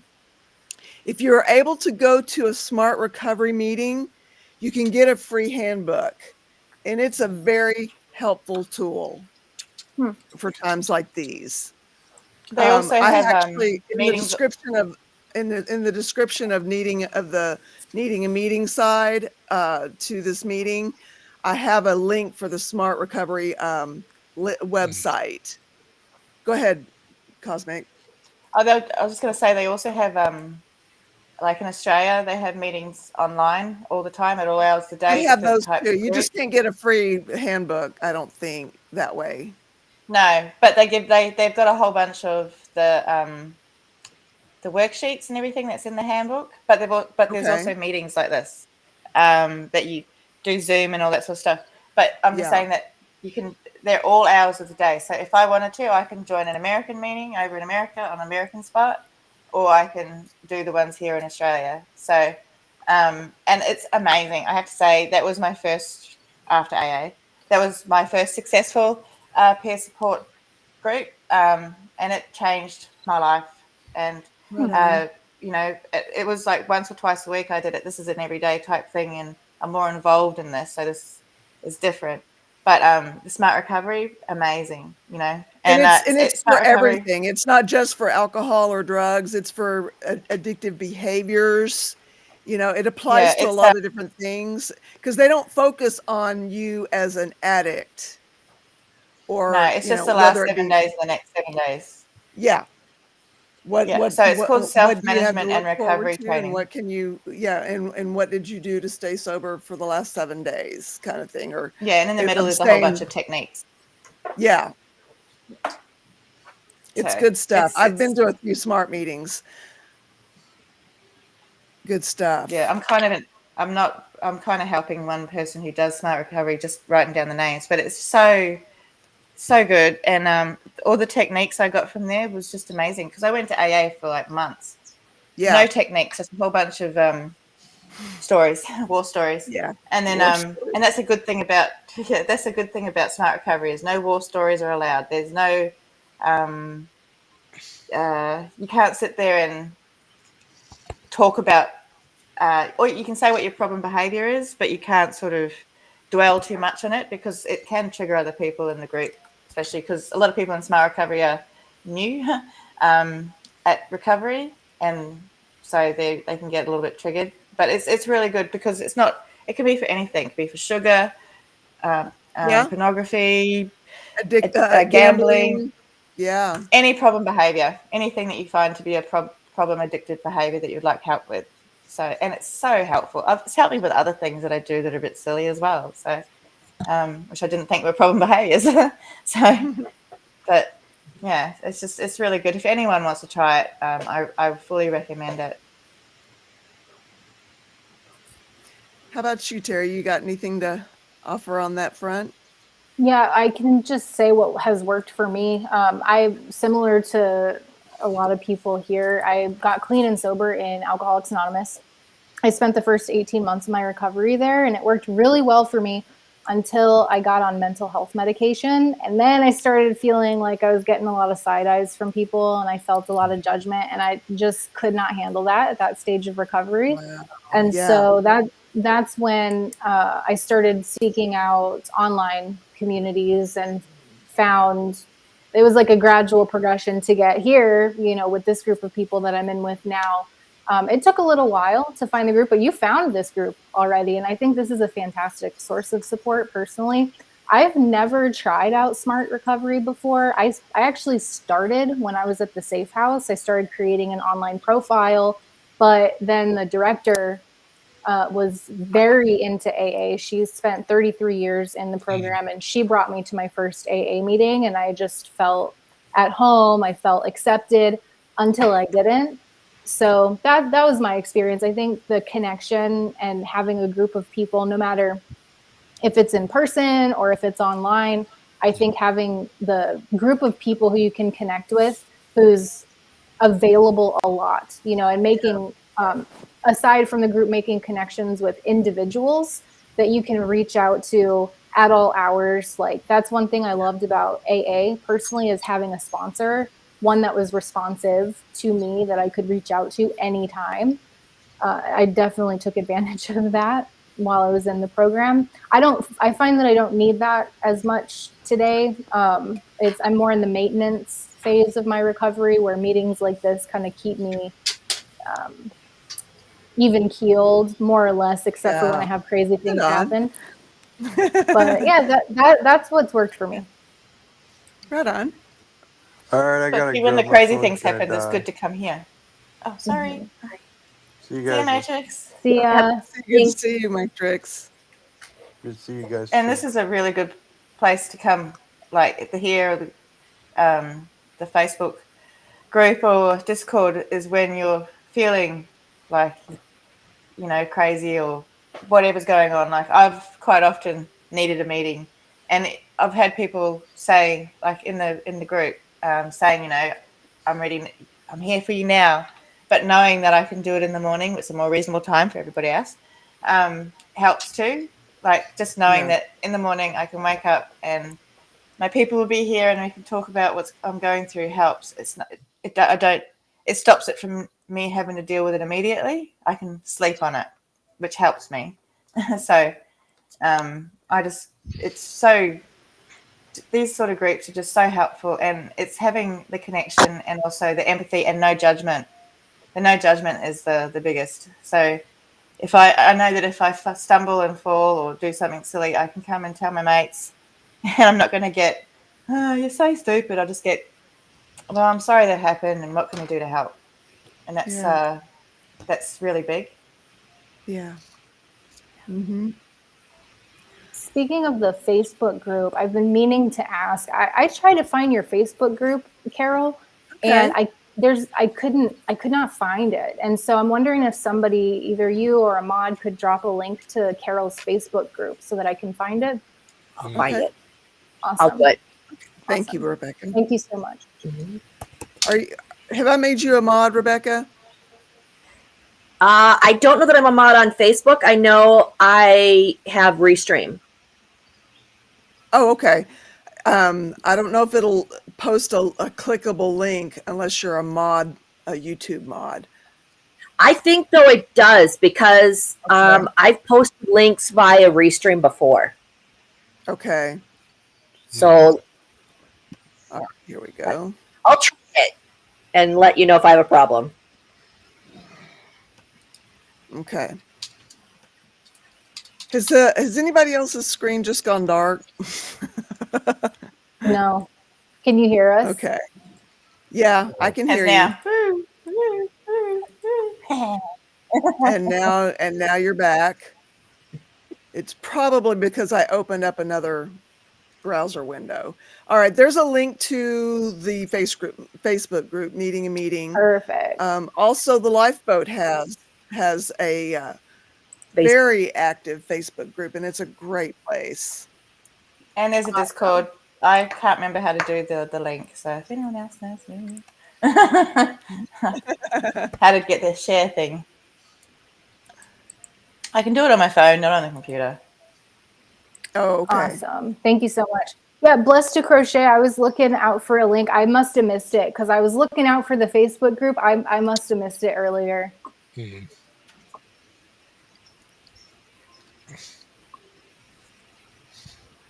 Okay. So how's everybody Thank you, going? I've got that thing where I don't like silence. Oh. Depending on your I'm insurance hanging coverage, they may want you to fingernail. You are?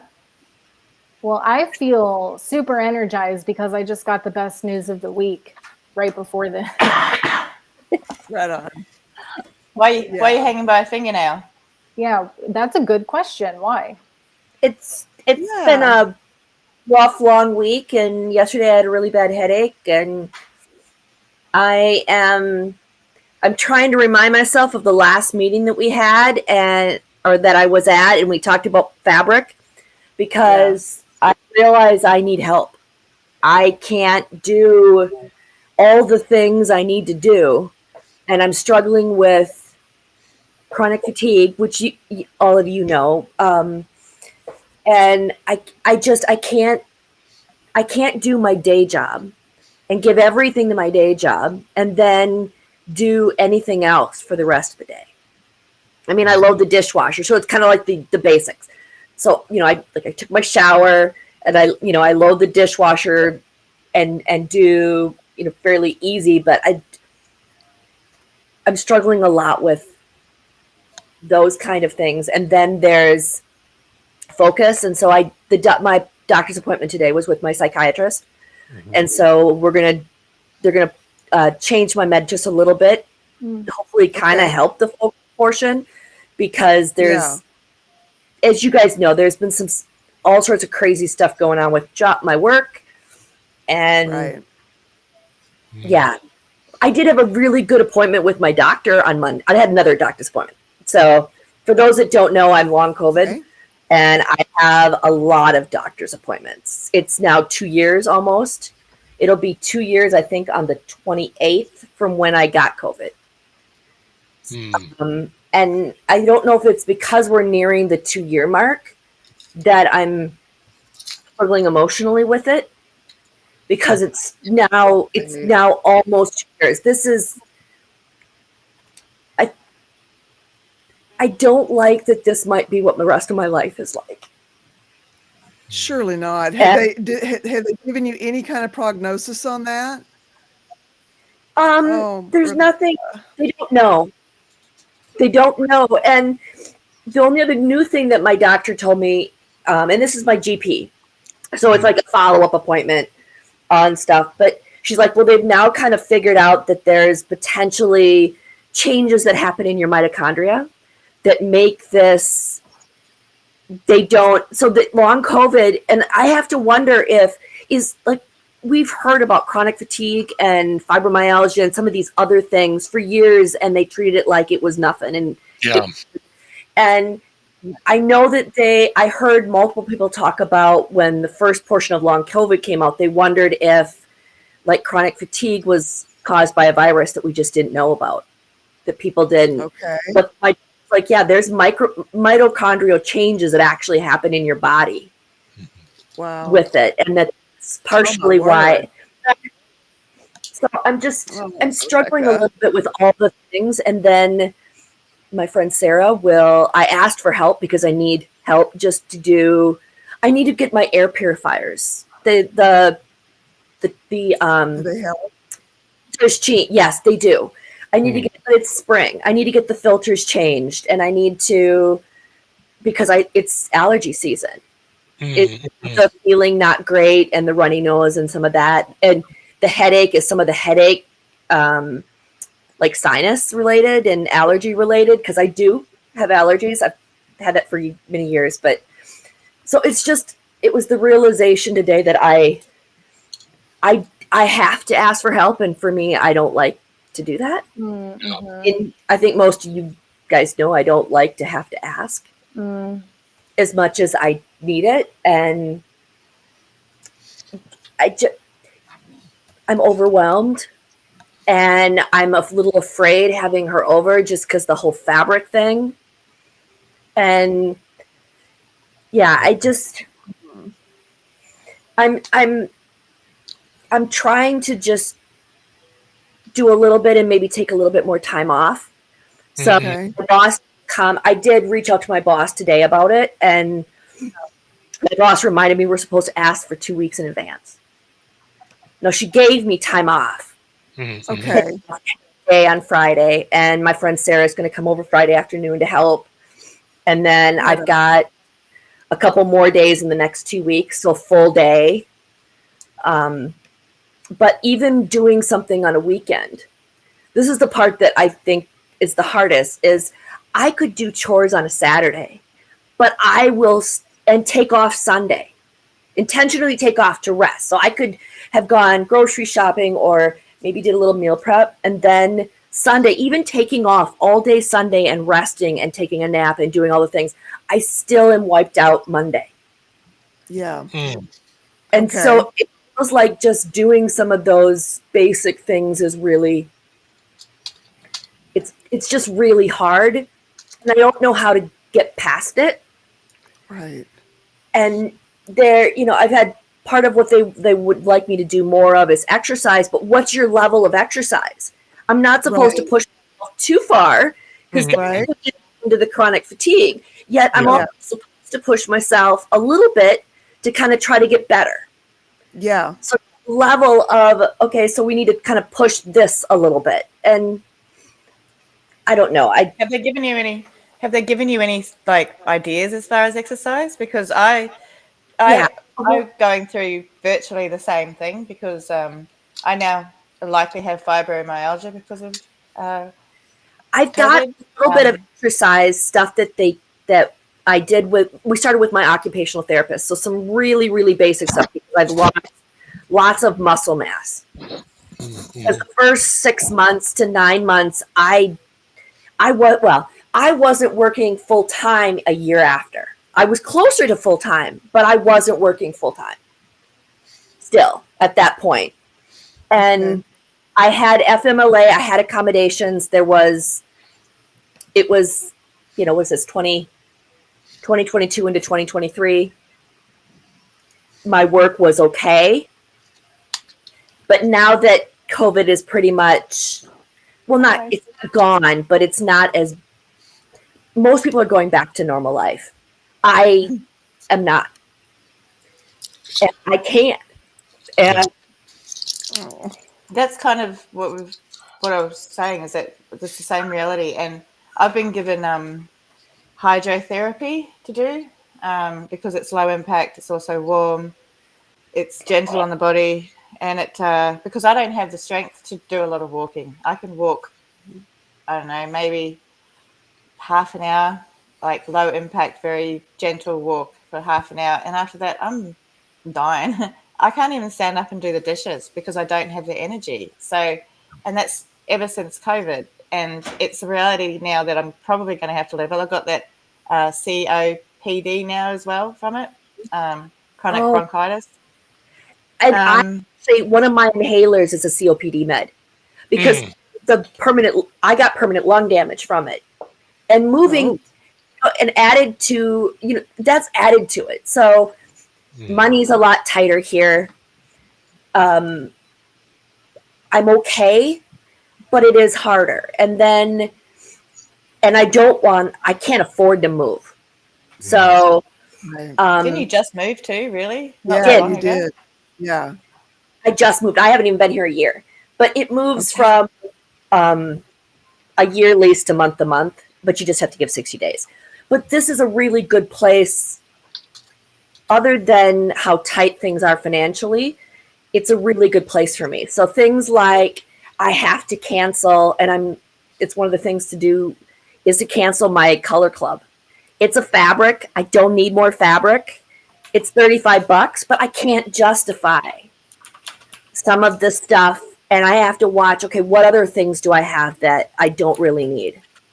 And I can't, and I also have the exercise thing. So because of the lung issues, I have 3 inhalers, and I'm on a shot that is for the type of asthma I've got now. So there's limited amount of exercise I can do because of breathing, and I couldn't do any exercise prior to the move. So I was taking my inhaler. I had a steroid I was taking 4 times a day. I was taking my rescue inhaler 3 to 4 times a day. Wow. And I was taking a COPD drug once a day because you're only supposed to do it once for that. Okay. And I moved here, and at least it's normal, but there's still the whole lung issues. So yeah, I don't have COPD, but I've got permanent lung damage now. Wow. I have had chronic fatigue syndrome. Mine was caused by acute stress for a prolonged amount of time. Can you do yoga? A little I was wondering about that too. Because there's also something similar that's called somatic exercises. It's more movement than holding a stretch. Yeah, it's not Tai Chi per se, but they have floor exercises where you're just moving and you're just getting your body moving gently. And it sounds a lot like restorative yoga, something restorative and very, very gentle. Yeah. Works for me really well when I haven't been into my consistent yoga practice for a long time and feel really tired. Depression is what I struggle with, and it's hard for me to get out of bed sometimes. Not these days I'm medicated what I think is appropriately, and so I'm having a much easier time with it. But 6 months ago, I was in a very different position. Like before I started a lot of I undergo ketamine treatment and have been doing that for about 4 months. And so it sounds like you have an appointment scheduled with your psychiatrist today. Did you say? I had it, yes, earlier. And so you had it earlier today. I had it earlier days. So that's the reason I actually was able to make today's meeting, because I was done at work at 2:00 to go to that appointment, which I physically drive to. They're not virtual. And then, all he does is the meds. That's all the psychiatrist does. And so we're going to add another med in, but I'm already on probably the highest dose for bupropion, and I've got duloxetine too. I think I'm on a medium dose for that. Okay. But then there's side effects to go with all of those. Yeah. And normally this is the time of year when I want to get out and I want to do stuff, and I think, and I don't know if it's just, kind of feeling overwhelmed, and then suddenly I can't, not even suddenly, that it's nearing the 2-year anniversary. Yeah. And I'm very aware that it's nearing the 2-year anniversary. Yeah. And still, it's better. I can work with a long break that includes a nap. I could potentially work an 8-hour day. I do it, probably 3 out of every 5 for sure. Yeah. I have the advantage that I've been at my job so long that I earn like 7 hours of vacation for every paycheck I get. Yep. So between my health insurance and the vacation, and we get the U has a lot of really good benefits. So I get 13 days of sick time. The Minnesota's got a sick something. There's a special one that's giving you 80 hours more.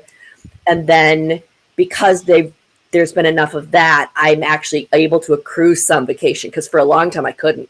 I blew through my sick and vacation as soon as I earned it. Yeah.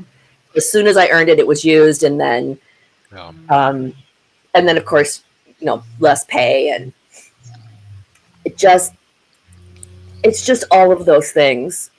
Yeah. And I did. I went to the pharmacy, got my other prescription that I needed, and I'll have to go back again, probably another day or two when the other stuff gets all submitted and filled. And thank you. I can understand why you'd feel overwhelmed. You've got a lot on. Yeah, you do. It feels like, though, I don't do anything. I don't go very many places. A Saturday was a new kind of adventure of sorts for me, because I'm trying to figure out how can I cut some of those expenses. So one of them is, can I get rid of Shipt, which is it does my shopping for me. Oh, okay. So those online services, it's like $99 a year, and you can do your ordering online. So I can have CVS delivered, or like Target, or Lund's Bar, any of the other things. I can get those delivered to me, and it's life and death. And then, of course, because the people that are doing this, I know they make a lot of times crap for money, so I tip well. And so when I'm planning this in my budget and going, I did grocery shopping. I spent $180. Granted, I got some stuff from Costco that's going to go more than the next 2 weeks, but it's just like how expensive food is, how expensive everything is. Then having those moments like, can I afford the cat that I have? I won't get rid of her. Don't get me wrong. I'm not getting rid of her. But it's just that I'm giving her healthy food. So it's better food than she was getting before, less carbs, less junk. Yeah. And she needs to lose weight. And her fur, you can tell she's healthier too. But it just kind of feels like all of those things. And yeah. And then knowing earlier today, I reached out to my friend Sarah. We talked about it in therapy on Monday too. I love Sarah. She's been part of my chosen family for a couple of decades. But there is a certain portion when it comes to the fabric, when it comes to some of that craft stuff, that there isn't necessarily understanding. Oh. And so thank you, Ben, for just saying about the starting a project, because part of what I did Sunday morning was cut out fabric. Yeah. Yeah. And so I have another little project I can just kind of do. And it was kind of fun cutting out that fabric Sunday morning, let's be real. But sound of scissors on fabric is amazing. When you're on a scissor on a table, reminds me, it's just something so comforting about it. Yeah. Reminds me of my nana. Yeah. And for me, it's the cutting mat and the rotary cutter, and then maybe that's what I need to do. I need to go into my closet and start finding more fabric because it's making me smile. There's some good suggestions here. I've been kind of putting them on the screen. I don't know if you've been seeing. And I have not, but let's see. While she's digging one up, I do hear you. While I don't have chronic fatigue anymore, I do still have that lovely condition I got where it's just my, and I've been through it before. My blood's not transporting oxygen well. That mimics a lot like it because you can't move, your muscles aren't getting oxygen, and I know, even when I do work out, I know my body's atrophying. And but I know I'm on the mend, and I know that this isn't a forever condition. But even that, just between being physically tired and just the depression that goes with it, that's enough. Yeah. That's enough to make you insane. And Yeah. so, I'm trying, with all the benefits of, neuroplasticity, I'm trying to get out, just even if I don't do anything, get outside in the sun for I don't know how much of that they get in Minnesota, but sunny today. We're 6 degrees. Try to get outside for the morning is better. Why morning? It helps. It helps you with cortisol and the way it kind of helps process your body process in the morning. But even if you can't in the morning, just try to get outside. Try to move. I mean, movement. And don't be down on yourself for getting tired. If you can't. But because that's just going to lead to a place. Just do what you can. And you know what? If you start like, oh my gosh, my hip's bugging me, fine. Someone was asking if you thought you could swim. I don't have the stuff for it, but so I don't have a swimsuit or then again, what am I saying? I probably could just do it in my shorts. I don't have a gym membership. But we have, what did you say? Shorts and a shirt. That's what I swim in. I don't like swimming in swimmers. Does the university have a pool that you could have access to? Not without gym membership. There is the advantage that this summer we have a pool where I live. Okay. So we have a fitness center where I live, though most of the exercises I've been given, I do with the 3-pound free weight. Mm-hmm. There is some stuff that they said kind of ways to do it at the gym. So there's a couple things I can do. But yeah, there is a pool here. So one of the reasons I pay so much is because there's amenities like that here that I'm not taking advantage of. Of course, the pool is outside. It is not ready. Chair yoga was another suggestion. Yes. I was thinking of chair yoga too. Oh, I've always wanted to try chair yoga. Yeah, I have tried it, and anytime you can do anything that's like that, it seems to help. Mm-hmm. One thing I was surprised at that really helps when my energy's low, and you may not have access to this, but it's worth saying regardless. Going from a real hot environment, in my case, I have a little far infrared sauna, but warming yourself up, you could sit in front of a heater and then get your tub. Is that what water in your tub? And you don't sit in there forever. You sit in there for a maximum of 4 minutes. Probably not even that long. You probably want to shoot for a couple minutes. Ice water. I mean, ice. Tons of ice. You dunk in that, and you go back to the hot environment. You go back and forth. What that will do is it triggers endorphins. And it dumps endorphins into your body like crazy.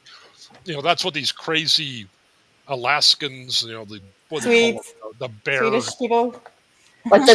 Swedish people with all their other stuff they do. But yeah, the Eskimo Club or the Polar Bear Club, I think is what they call it, where they'll go really hot, then they dunk in the cold water, these sicko perverts, and then they go back and yeah, it feels weird. But it honestly, it's cold, and you feel it. But hey, Kelly. After a while, the pain leaves. Because you're too cold to think about the pain. but after a while, it's like, hey, this is fun. You're from Minnesota. I mean, you got some of that stuff going on anyway. I was gonna say, couldn't you just do like a shower and go back and forth between hot and cold shower? Yeah. Yeah, you could try that. In my case, I'm going a little extreme. Yeah. I do the. There's no weather in the right now outside. It would be cold here, but it is called the Polar Bear Plug. And also, what is OT, Lacey Silver? OT, occupational therapy, shocks the body back. I think it's meant to be it. I think it was meant to be okay. Shocks the body back to normal. Okay. I just wanted to show you this. This is what my. What is that? It's a stretchy cord thing because I can't do too much walking exercises. So this is something I can do in my chair because since I've not been able to do a lot and I'm not so great on the sustenance at the moment. My muscles have been wearing away, so this is something that can increase my muscles give me.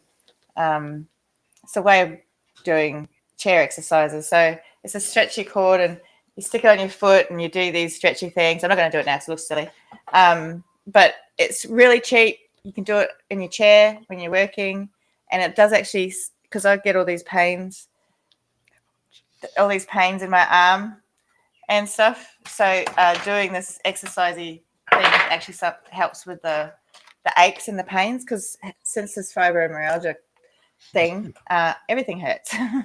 So this helps, the stretchy thing. And it was like $15, probably cheaper where you are. There's a flat version that's kind of round. There's one that gets connected all the way around that's flat. It's like a band. And that's actually the one that I wanted. Okay. Yeah, I think they're a lot easier to use. This is supposed to be connected to something. I have to get the connecting bit, but I just use it as it is right now. But yeah, the band one's a lot easier, and you can get them in different strengths. So there's the one that's like a light, so it's not so difficult, and it goes all the way up to a bit more hardcore. But it's something that's easy. You can do it in your chair. You can order them online, and have you got a physio or OT? You're on mute. You're on mute. Feel free to say a cuss word. Oh, you're on mute again. There you go. I just don't.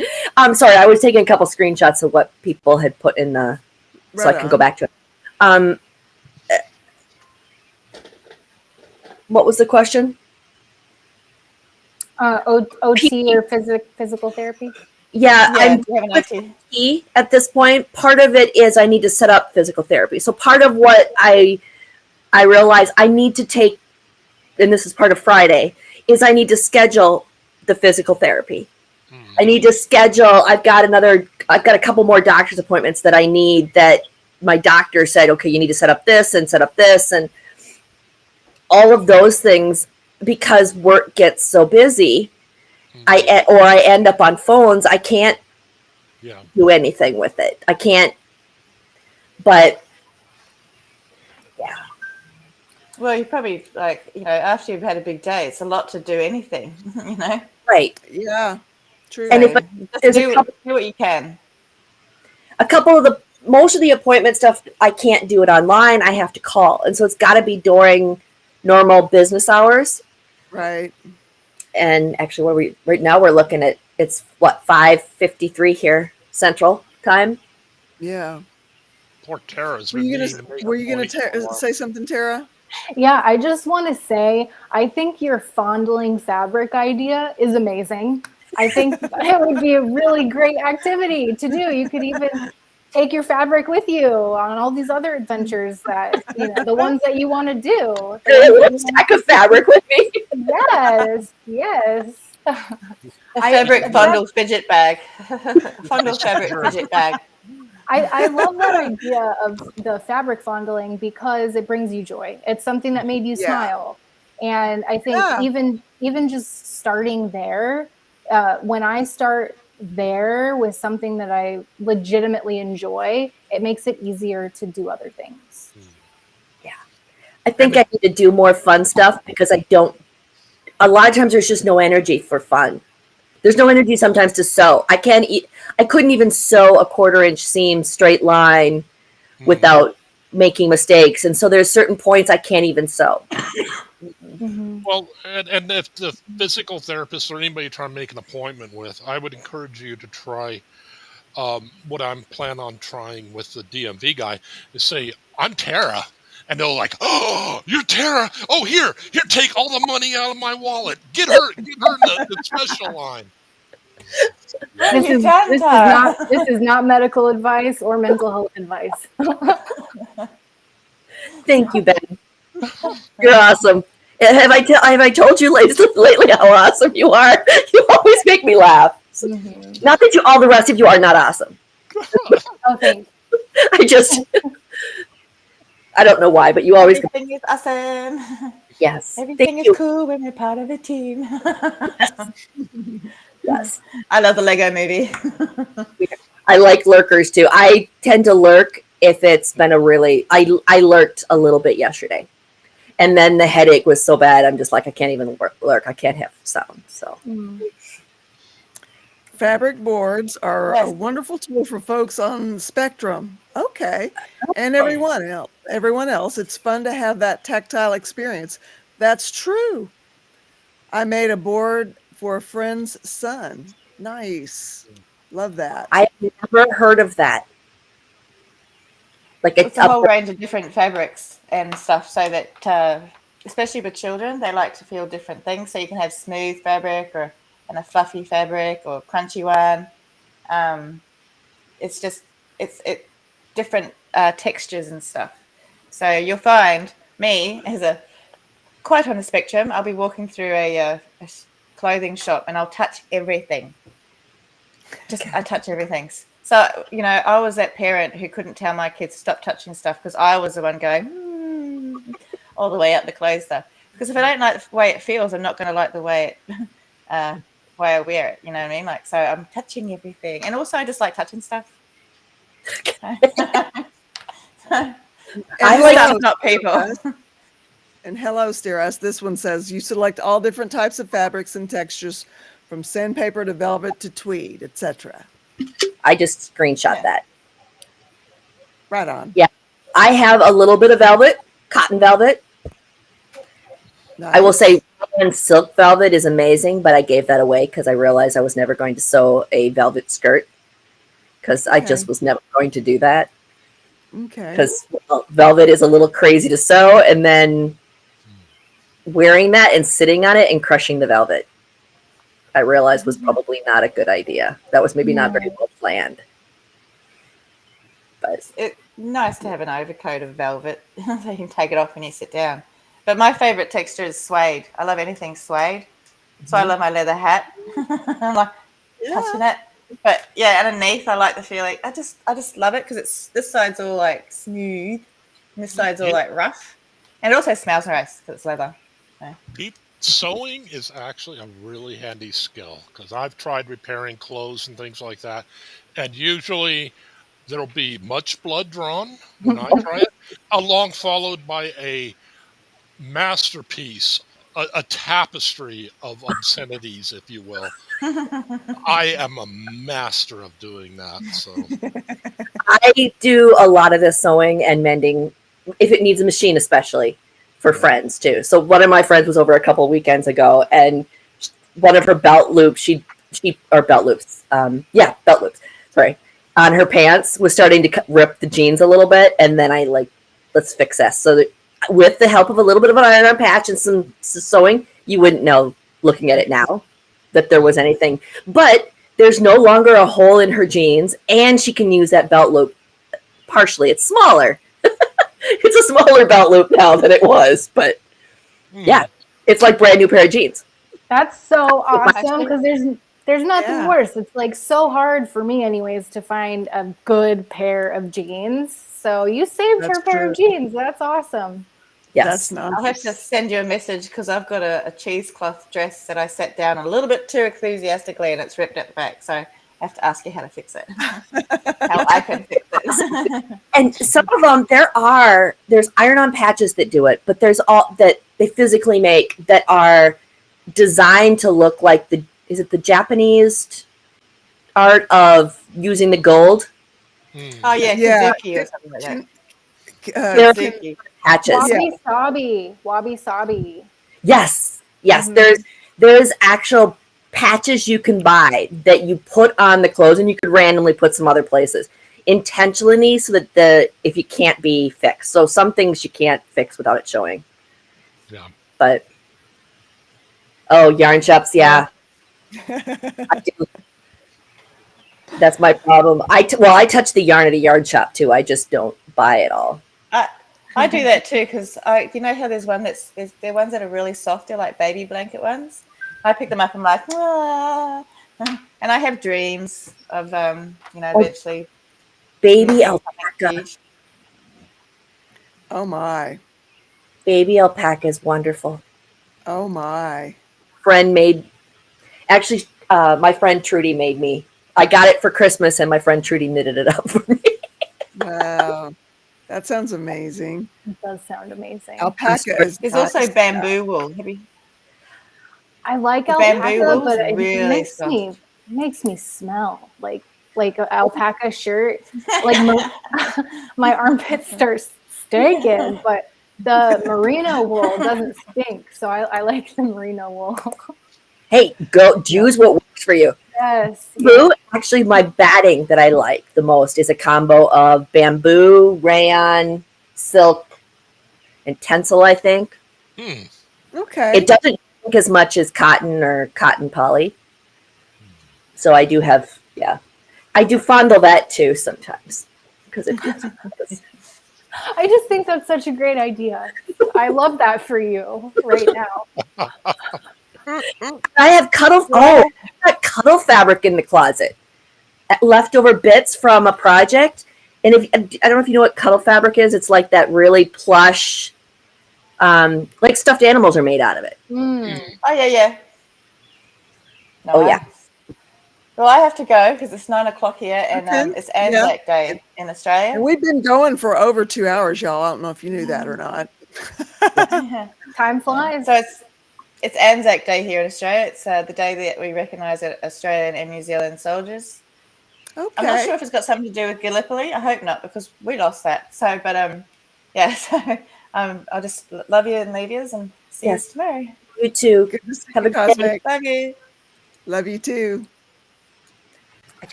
I'll go into my closet and I'll touch some fabric after I have some dinner. Right on. I love that idea. Thank you. Love that idea. I hope they find something that, in between you and them, I hope they find something that gets you at least somewhat out of that. Mm-hmm. I hope. No way to live. Yeah. I hope that I'm just like a science experiment that they utilize because there is, and I know there was multiple things that have come up where, they use your chart information for experiment or kind of to compare the people that have COVID. Maybe they will take all the things they've tried and then maybe somebody else will not have that. This is what I keep trying to remind myself. Maybe I'm going through this and somebody else will not have to go through this. Right on. Because I figured out everything.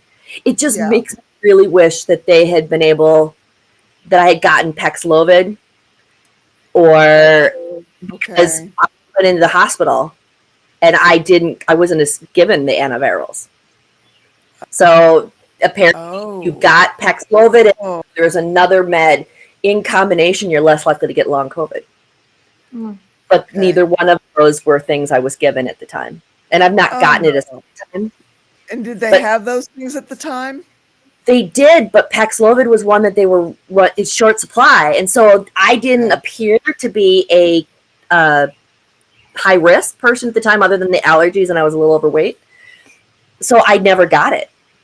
And now I really wish that had not been the case. And now I push everybody to get it. If you can, if you want it and you can get it, do it because I don't want people to go through this. Some people, it's no big deal. Yeah, I think it's really cool that you noticed or said a few minutes ago that if somebody else doesn't have to go through this because you've gone through it, that's so pragmatic of you. And I think that's a strength here too. I see all kinds of strengths about you, Rebecca. I'm just trying. I don't want people to worry. I'm not like at risk for hurting myself or anything. It just gets really hard some days. And today is just a hard one. It's really hard. Yeah. So wish I could hug you right now. I know. You're definitely not alone. Like we're so here with you. Thank you. I wish there was something I could do also, but I think maybe a air hug is probably the best. We'll do the crystal hug. Yeah. Oh yeah, the crystal hug. Yeah. Made me think of it. Thank you. I guess I didn't realize how much I needed to talk about that. Right on. I'm glad you did. Because you're probably not the only one that's suffering with something like that. Yeah. Or that very, very thing. So old. It's if it had been a couple of months, it still would be old, but it wouldn't feel as bad. we're almost 2 years. That's what I was just about to say. You were just saying earlier that you're coming up on 2 years. And I can relate to that because it's been over 3 years since I've been on my surfboard. I have not surfed in my recovery yet. And it's like, it's devastating. Yeah, I'm smiling, but it's not fun. It's not a funny thing. It's like something very deep is going on there. And I'm really hoping to hop back on my board this upcoming like summer season. With the weather being nice, I have all the equipment I need for warm weather, but I just so relate to what you're saying about coming up on an anniversary, because it's like, what am I doing with my life type of thing. I haven't been out there in the water for 3 years. It's hard for me to wrap my head around. And the ice, I think it's that and the isolation, because I live alone. And granted, I have a cat now, and DJ is amazing, and I'm so glad that I got her. And little things like her waking me up this morning with like on my like part of my chest, so she's like right here and she's making biscuits on me and purring, and like that's the best way to wake up in the morning, or at least one of the great ways. But I don't know if the lifeboat can see comments that I typed, so I wanted to respond to Bridget Alexander's question about wanted to know if you had a reaction to a vaccine. And she's actually got long COVID because she actually got it, did not get any antivirals, and is now suffering with almost 2 years of long COVID. That's what that is, Bridget. That's all. That's what. No issues with vaccines. Never had a problem with the vaccine. And I've actually, because I didn't want to risk getting COVID again, I'm fully vaccinated. So I've had 5 shots of it. Yeah. So I've done, each time you could get it. I had 2 shots of it before I got, technically a third, but the third hadn't taken effect. So when they were allowing the first time to do the boosters, I had just gotten the booster. And 3 days later, I was exposed and I got it. So that didn't really take effect. And I continued to get all the vaccines, including things like shingles, because I'm now old enough, because I don't want to get shingles either. So no issues with vaccines. It's just... Yeah, 100%. Well, are you feeling any better emotionally, at least? A little bit. I think I needed to talk about it, so thank you. Yeah, I'm so glad you did talk about it. I'm glad you did. I have cherry wood fabric, and if you don't know cherry wood fabric is hand dyed and it's extremely expensive, and it's the most amazing fabric ever. Okay, maybe not, but it feels a little suede-ish, and it's really amazing. And I don't know what I'm going to make with it, but I have some that I really should figure out something to make with. Yeah, there's a little paralysis cutting into the amazing fabric, because retail is like $24 a yard compared to what normal quilters cotton, and this is cotton too. Normal quilters cotton, if you can get it on sale, you may be able to get for less than $10, but they're going for $13 to $17 a yard now. So this is expensive than that, but it's cherry wood.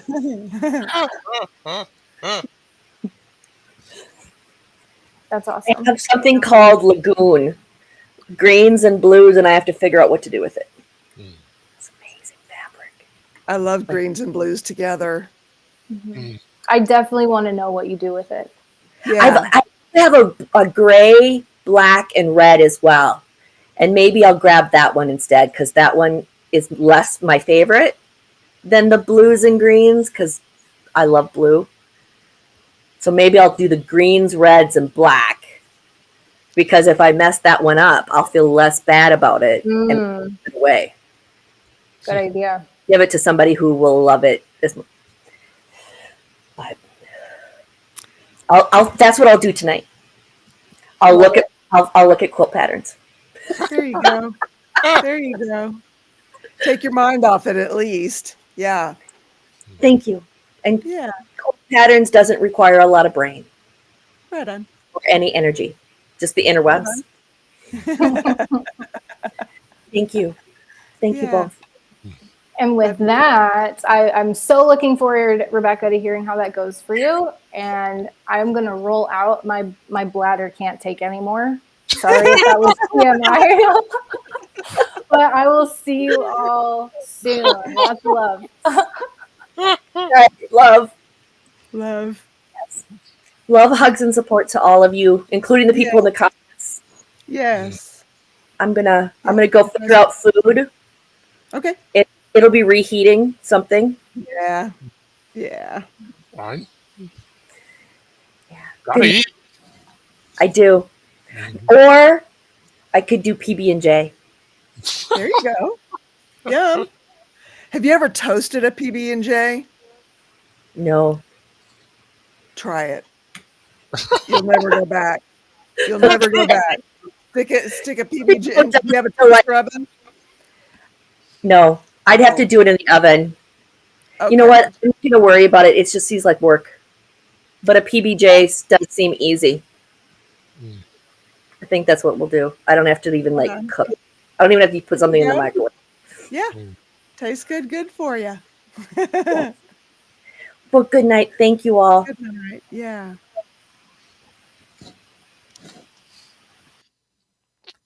Well, what is that in your mouth? What was that? It's a pen. Oh. And I stuck, I have survey whiskers. You stick them on nails for when you're out surveying. It's one of these things where I have like 8 nails and I ordered the whiskers to go with it. And they gave me like 80 pairs to go with 8 nails. So yeah, I've been using them to stick up my nose, all sorts of things like that. I just noticed your name. No, I'm Tara. Yeah. It kind of goes with the no. I'm Spartacus. No, I'm Spartacus. Fine, you Spartacus, get whipped. But yeah. So yeah, that's my. I'm gonna try that line next time, see what happens. But I do hope you have. I hope you do too. And I hope the donkey's doing okay. And yeah, he seems to be. That's good. Yeah. No, you are St. Bacon Bits now. Okay. You take care. Have a great day. You too, Ben. Good to see you. Good to see you. Well, folks, normally these meetings don't normally go this long, but they can go this long. Today was one of those days it did, and that's okay. And but I usually try to keep it to an hour, hour and a half, but sometimes people just need to talk and they need a meeting. And so we have a meeting, for whatever that looks like.